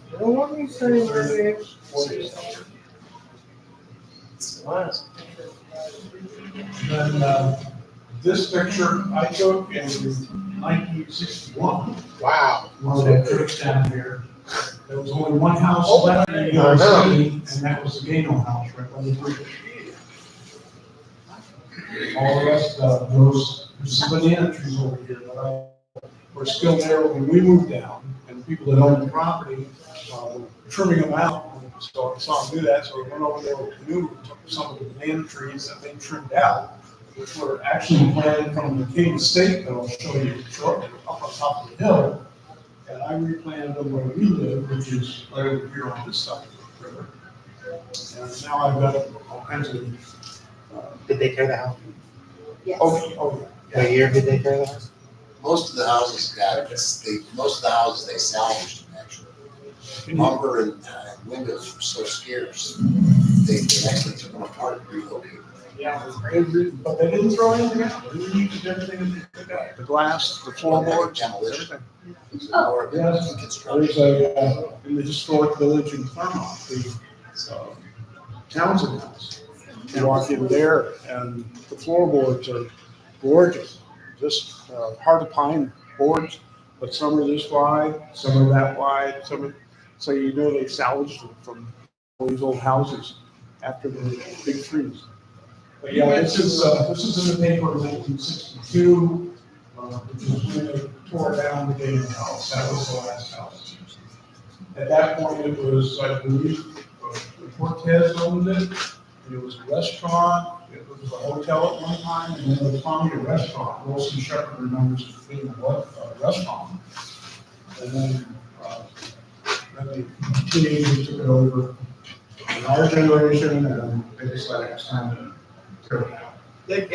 That Gano street down here, is that any connections with the Gano? Oh, absolutely. Yeah, all the Ganos are connected here. It's, you know, it's nothing like the Taylor, take the Taylors and add about 5 more siblings. Yeah. What's it from New Jersey? The what? New Jersey? I don't remember. This is a view of the heart of Villa City from the south shore of Lake Elma. Looking across Lake Emma, this is where that's the King House here on top of the hill. The historic marker that's on Lake Emma Road is right down from where the house was there. They have a boathouse there, there's barns, and a hotel. This house down in the west, there's GT's mother.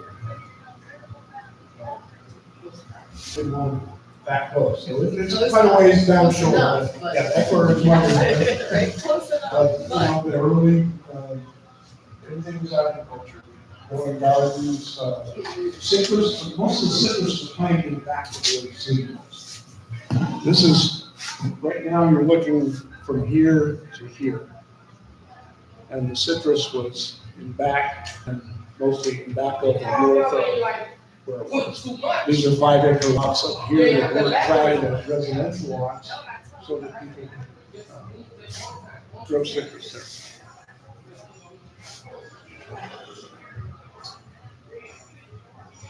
And this is the closer shot of the King House over on top of the hill. That's Desire King, she's the daughter of G.G. King.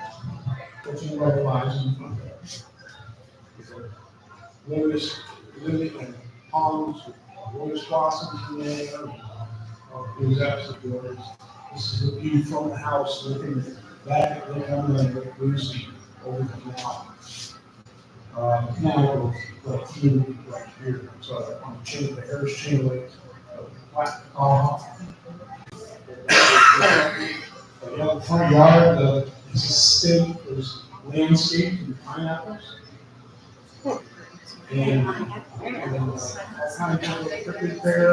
That must have been exotic. Yep. Fish ponds, and we had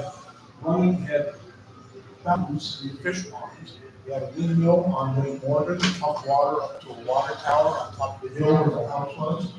And then out in the garden. Is this on the, if I'm sitting here looking at this, is this on the north side of Lake Emery? Yeah, right up here. Actually, the main street of Villa City was Maryland Avenue, which is not Lake Emerald. Lake Emerald is actually Indiana Avenue, closer to the lake. But the main part of town was Maryland Avenue. Everybody's from Baltimore, Maryland, so they named the main street Maryland. And that's where the house was, and the hotels, and the restaurant, everything here, which is another,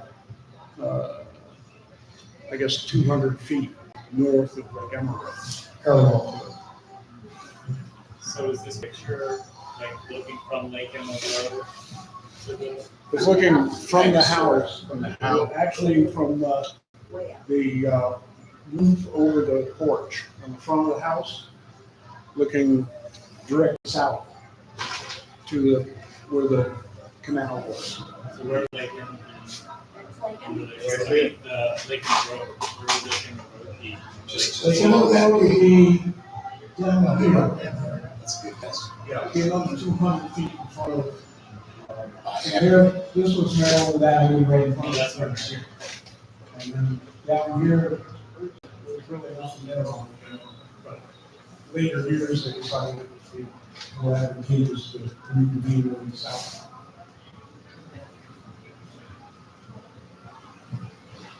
Another view of the front yard with the fountains in there, the lily pond, and this is looking, I would see, here's the Gano house right over here. The Gano house was on this point. So this is looking for this. Up there, there you go. Yeah. So I was looking from this front yard, this direction, with the Gano house is that here. So how, before Villa City, that looked, it seemed like it was a pretty thriving community. Yeah. And Well, people buying property out there have to close all these old building lots, they have to replat it. And then when they replatted, where Greta, Gillespie, what's her name? Greta Gillespie. Greta Gillespie, yeah, she lives over on the west shore, or did live right here past. The Mulberry and all the Blue Estates are over here on the west shore. That was all replatted. So we blocked it away. And then as that's people. what the Blue States that gave community up there? That's on that side? There's no such thing as gates. Those are the gates. The other one was right where right where Lake Emerald used to come together. Oh, yeah, okay. Down there, yeah, that part of both. You can see how wide it was, because the water was so much higher. This was 18, I think this was 1890. Yeah, I believe it was 1890. Not sure what the date is, but we're probably off that date on it. But it was so much higher. It was 60 feet. It was way up there. Gene's property. Right here, isn't even on the map. He's way out in the. Now here, it's about the same here because the slope of the land around the lake is steep. But down in this area, it's much flatter. So it filled up So with how water. is it, how is the development over there affecting that? Traffic. Yeah, the traffic. So Villa City Road, it was Milford Avenue. Villa City Road is crazy. It's all trucks, all that Yeah, I stuff know. going on is going on right here. So, on Villa City Road, both sides, so it's connected to Lake Lucy, down here. Up here. And all of the Trinity development, For what? Over there. Trinity. Trinity Maybe development. behind me, Trinity Lakes is down here. behind me. This is, yeah, Trinity Lakes goes right to Lake Desire. This is Lake Emma Road coming in from 19 is over here. Lake Emma Road, which used to be Rose Street. There's still a little bit left of Rose Street over there. But goes around Lake Desire and kind of cuts through here, the Lake Emma Road. But Trinity Lakes is all this. Trinity Lakes, I can help here. I can show you at the end where there's an older map. Trinity Lakes is actually up here, down here, and across, but not on Emma at all. Trinity Lakes doesn't touch Emma. It only touches Lucy down here. This is all still a train wreck because I have neighbors that still fight over the underlying plat is there. Lake Emma Road does not exist. When they went to repave Lake Emma Road, they decided that they weren't going to do the project because Lake Emma Road doesn't exist. There's no right of way. The road's there, bigger than life, but this section here does not exist. It's the plat, the underlying plat. No one's ever. When Al Schlosser did my neighborhood, which starts at Rose Street, it goes straight all the way back down to the backside of this. He took all that underlying plat, had it scrubbed, and replatted the whole thing. So ours is clean. But originally, there's a road. It was a road that went around here that, in theory, still exists here. It's a mess. Well, it's a ghost town. It had its own roads and streets, and now it went away, and then, in the 40s and 50s, people started to do that, replatted stuff, and. Yeah, Sometimes they did, and sometimes they didn't. Yeah, that was a full-time job for my dad. My dad lived over here.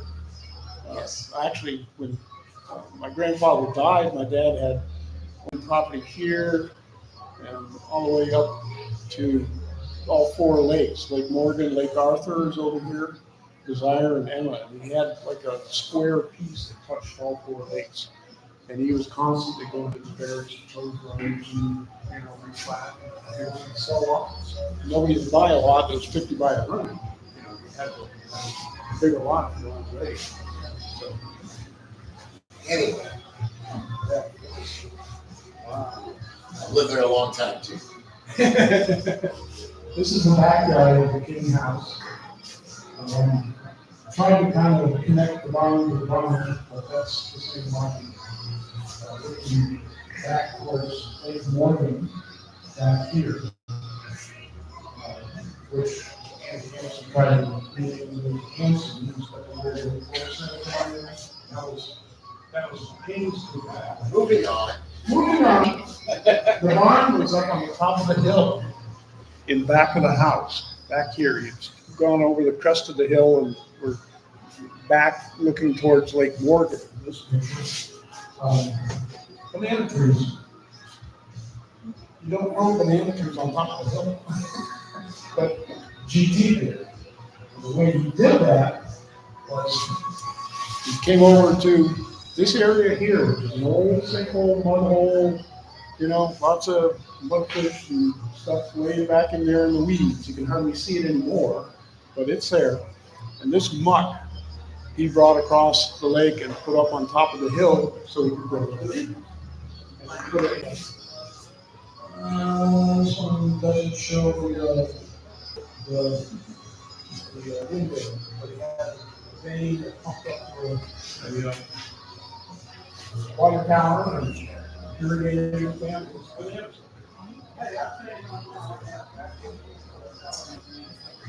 Another shot of the backyard that does show because the green vein in the water tower and the rose colors. This is absolutely gorgeous. This is Emma Desire.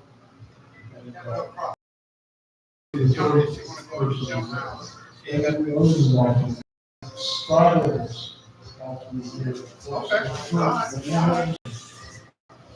Oranges. All right, And then- I'm inside the museum right next door. Again, this is like water. All right, baby. And it's kind of interesting because you really look at this picture under a microscope, you can see houses here on the north side of the water.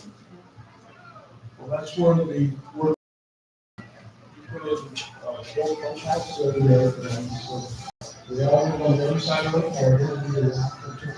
Over to the state. We go landscaping, all the way to the back. This is the kingpin on the Emma, and then the Great Beach. This is G.T. King, founder. This is Emma's wife. This is Morgan, George Morgan King, grandfather, is living in Florida. His brother, Arthur White King, older by 2 years, and his sister, Desire King. Younger by 42. These are, this is P.T. brother, George King, and his wife. And Frank Carter, who is Emma's brother. This is Frank, like the baby. I'll talk more about Frank Carter. This is GT again. And then the family on that camera reading a letter from GT, who's on there still holding. This is the camera that never mind the letter. Who's on the camera? This is Emma, grandfather, one Arthur, Desire.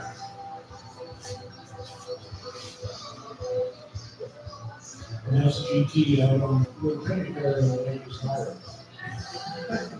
I'm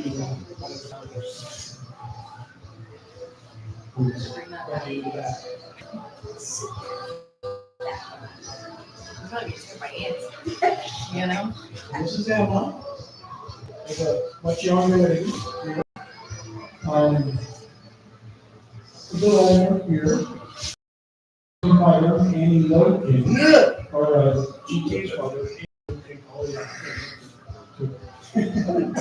Yeah, she, I picture her very similar to that, but I hung over a wet bar. So, sneak in there in the middle of the night for a movie. Yeah, and this is Desire grown up. She never married. But, she was a nurse. I'm not sure who this is.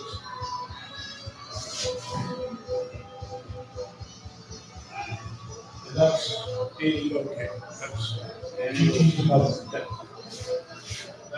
She and Desire together. The fun they come up. Her husband, we don't know much about him, but God is born. None of the family talks about it, so not, there's a story here. But none of my brothers or anybody can find any information about him. He lived long enough to side with GT, but and his brother, but I think that's all the kids. And then they have but maybe something, you know, I have no idea. But it's a mystery, family mystery. We could make it up. She came to Villa City with her son, GT, settled down the lake. And she was the last king to also, after the big freeze, everybody went back and forth. There was nothing left down here. She was too old, too feeble, so she stayed. And I think she passed away in 1901, 1902. She stayed by herself for everything. Yeah, well, there were probably a few other people there that weren't involved in any of the investing or any of the agriculture or anything. They just couldn't move, you know, they lived off the land and, you know. Stay. This is her house. GT's house up here on the hill. This is Amy's house. That's where we're sitting on the porch. Fire and one of the horses. But it shows the water tower in the back.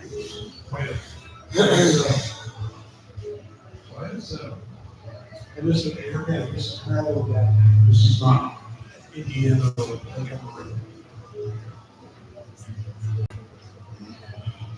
This is the Hood family. 2 children. One of the older ones, where he is, anyway, the older one, a teenager, died of appendicitis. And the younger one, a baby, I believe, died in childbirth. So they lost 2 children while they were in Villa City. Buried them this is also the Lake Canada, this is over, what is this? Anyway, they're buried in the Villa City Cemetery. These 2 10-acre lots were the cemetery set aside in Villa City. Where is that cemetery? It's dug up and spread all over Trinity Lakes. Trinity He dug Lake. that whole area up 30 feet It's called deep, Trinity Lake. spread it all over, and then took it all back. Killed everything.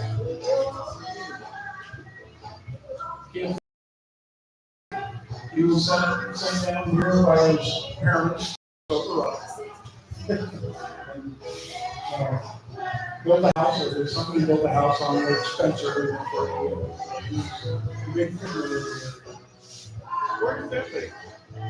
Lake Spencer is as you come in from 19 on Lake Emma Road, before you get to, yeah, before you get to Lake Desire, Lake Spencer is back here. Okay, that's.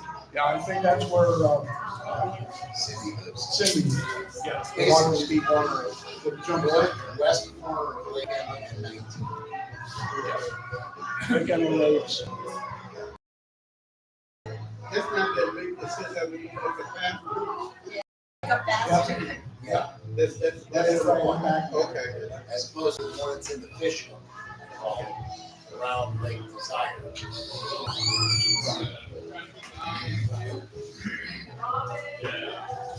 It's gets easier. Right there. It's a little story here, my grandfather and his brother. Shooting a gator. I know you don't hold it out. Not to take it. I'm trying to get out of the way. I keep Okay. Another picture of the exposition. If you look real hard, you can see the stick under his mouth. But he had long since passed away. Of course, to take a picture, you have to move your whole setup in your camera and get the light and everything. So he's been dead a while. Better come down. And then, of course. Why not? There she is.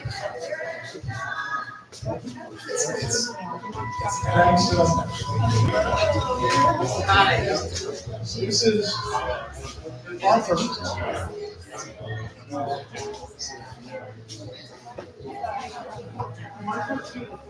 Another picture of Arthur. This is Arthur King. Going to school at College, and you're a group from Sanford to Winter Park. His first day of school was 1894. This is my grandfather, George. This is George Morgan. Morgan Moore. From Lake Morgan.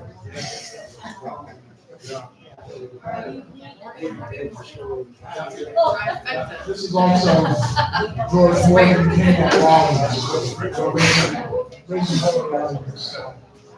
He went to Washington College in 1890. That's my grandfather when he enlisted in the National Guard, part of the World War I. That's where he was a captain later on. And then this is as a major, title was colonel.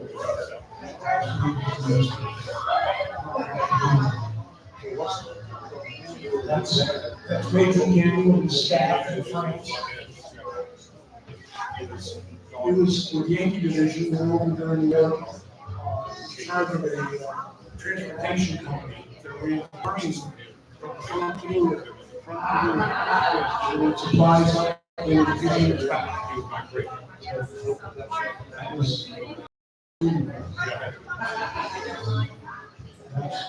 and during the parades in France.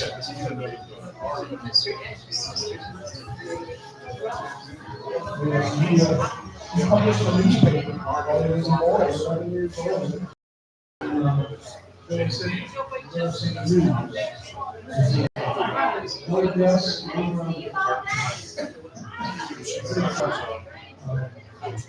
Mr. Arthur W.K. Bradley, greenhouse is doing nicely, Georgia and King's mushrooms are doing well.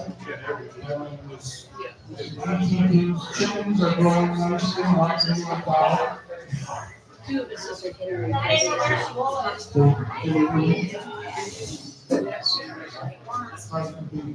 Steamboat they put together, I'll make it a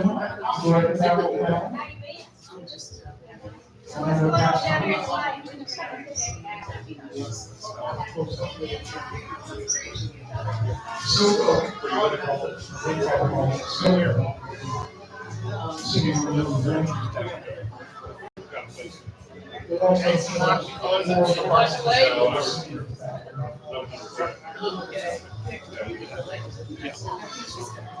a fine job.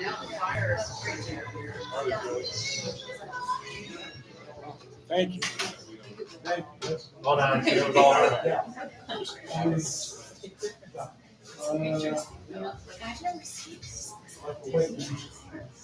My side of the lake. No, yeah. East side. And the answer is yes. Yeah, my side. Your side. Nice picture. Yeah. Like I said, this shows a couple of more houses. Yeah, we got Leonard Kitchen. Cup that was made with kaolin, which is a very high pure fine clay, which they find along the shores of the Black River Creek. They had hoped to mine that as part of the industry of Villa City, but it turned out nobody here fired. Just didn't have kilns that would handle that kind of clay. This was made in France and shipped back here. My brother has the actual teeth cup. It was too expensive to try to start his restaurant.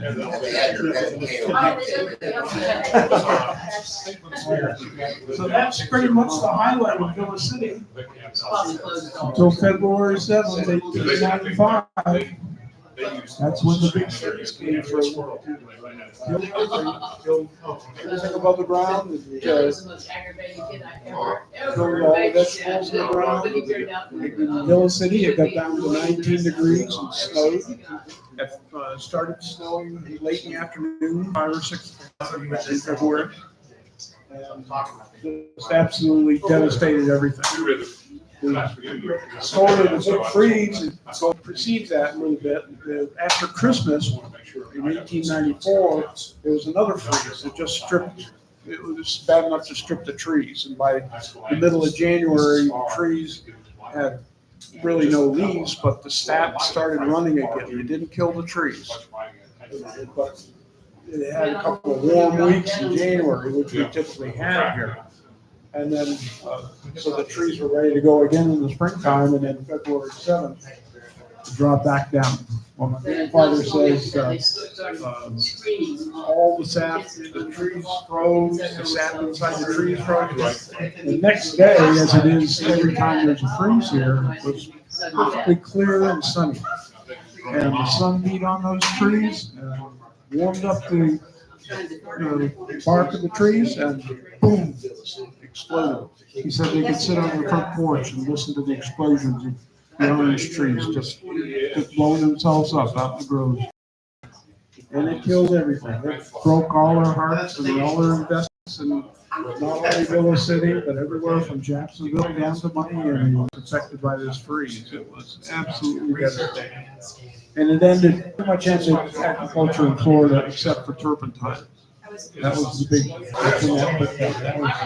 And it took a long time. There was no citrus down here until the 30s, and people started planting again. It was bad. And then in Villa City, we have a historical marker on Lake Emma Road. This is when we dedicated, my brothers and I dedicated with the Villa City Community Association. Actually, they're the ones that sponsored the whole thing. We did a fundraiser. We have postcards that we sold, and the post office came up to the ceremony of dedication there, and we could postmark postcards in Villa City, Florida, and you could send them from there. That little kiosk. This tells the story of the freeze. What happened, Mr. King? You have to read the marker to see what happened. Because you want me to read it for you. I'm talking about you, Mr. King. Yeah. What happened? What happened? You. It snowed. What happened to you? What happened to me? Yeah. This was 95. It was the 100th anniversary of the big freeze. That's why we timed it that time. So 95, well, that was about 5 or 6 years ago. So. This is Frank Parlow, Franklin Sears Parlow. This was Emma's brother, one of her brothers. Is he the one who did photography? He was? Photography? No, that's another brother. I got one thing on her. Yeah. But anyway, Frank Parlow is came to Florida after Emma, his sister, and he did. His wife, Lucy, had passed away by that time.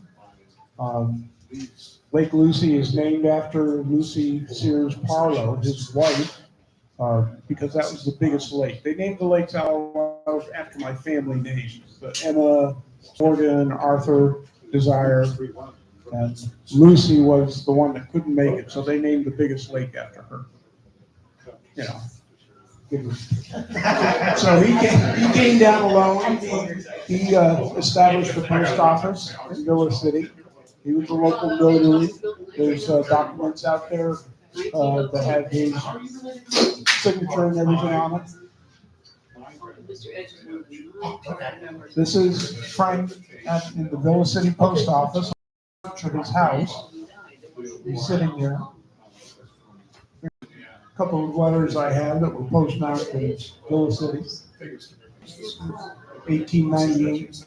And this one was 18, I believe that was also 1898. But there were letters, that one came from somebody in Gainesville. This one was written by Emma to grandfather in Winter Park, and he was going to die. Oh, yeah. This is the kitchen, by the way.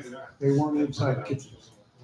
No inside kitchens, no inside privies. So They burned down. That was the kitchen. that was the kitchen. It was kind of a combination kitchen, a couple of houses in the same kitchen, in between the houses, that type of thing. But fire was a problem. That's neat.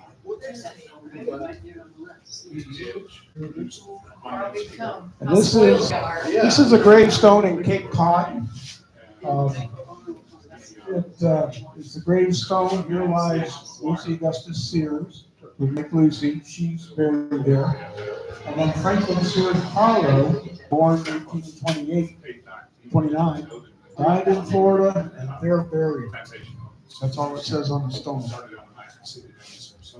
He's still here. He's here. And where he is, in the cemetery, the 2 10-acre lots in the cemetery, he's right on the western side, at the top of the hill between Lake Desire and the rest of Trinity. Right over on that side here, I believe on Lowry's property. It kind of overlaps.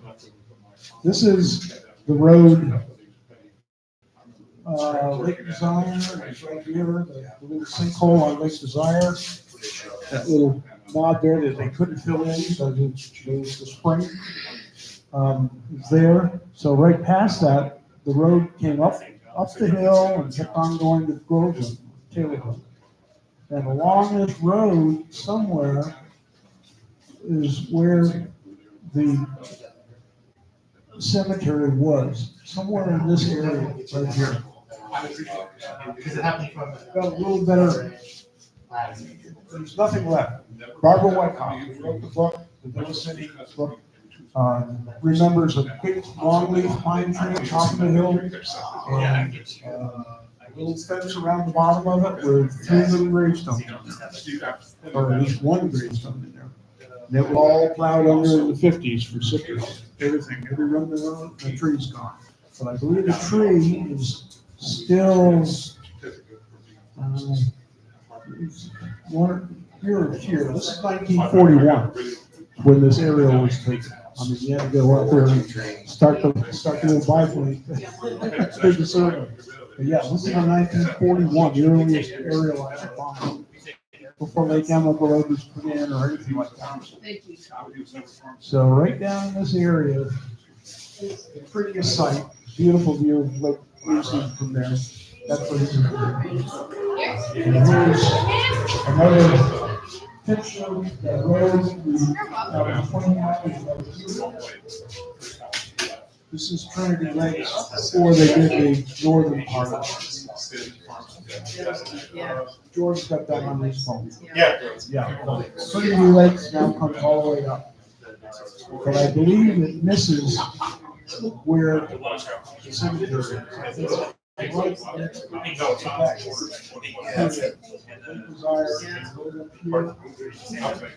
Halfway between Lake Emma and Lake Desire. So right down the middle is where that road is. The cemetery is going to be right here in the corner. I believe it's inside the pasture. Is that another little lake on up in that corner there? That's Lake Spencer. Yeah. This is Lake Desire.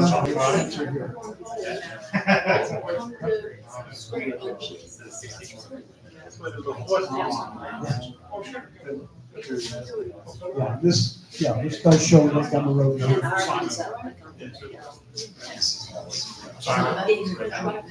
How would you relate to that? And then Jordan asked about it. Emma's other brother, George Harlow, was quite an established photographer in Providence at the time. This is a younger George Harlow. He actually painted this picture himself. And this is an older picture, obviously. George Harlow followed the family about 5 years after they established down here. He came down, I believe, in 1992, around that area. And stayed and took all these pictures that I've showed you. Most of the pictures are Harlow pictures. He was George G.F. Harlow, photographer, for more than half a century. He was one of the first photographers to print pictures on paper. They were on glass before, or tin type. And that's Thank you for your patience.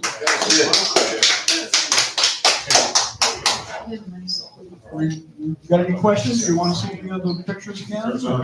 I've got other stuff. I've got all kinds of promotional book that my great grandfather had that tried to bring people down. If you want to buy property in Villa City, we're all the realtors here.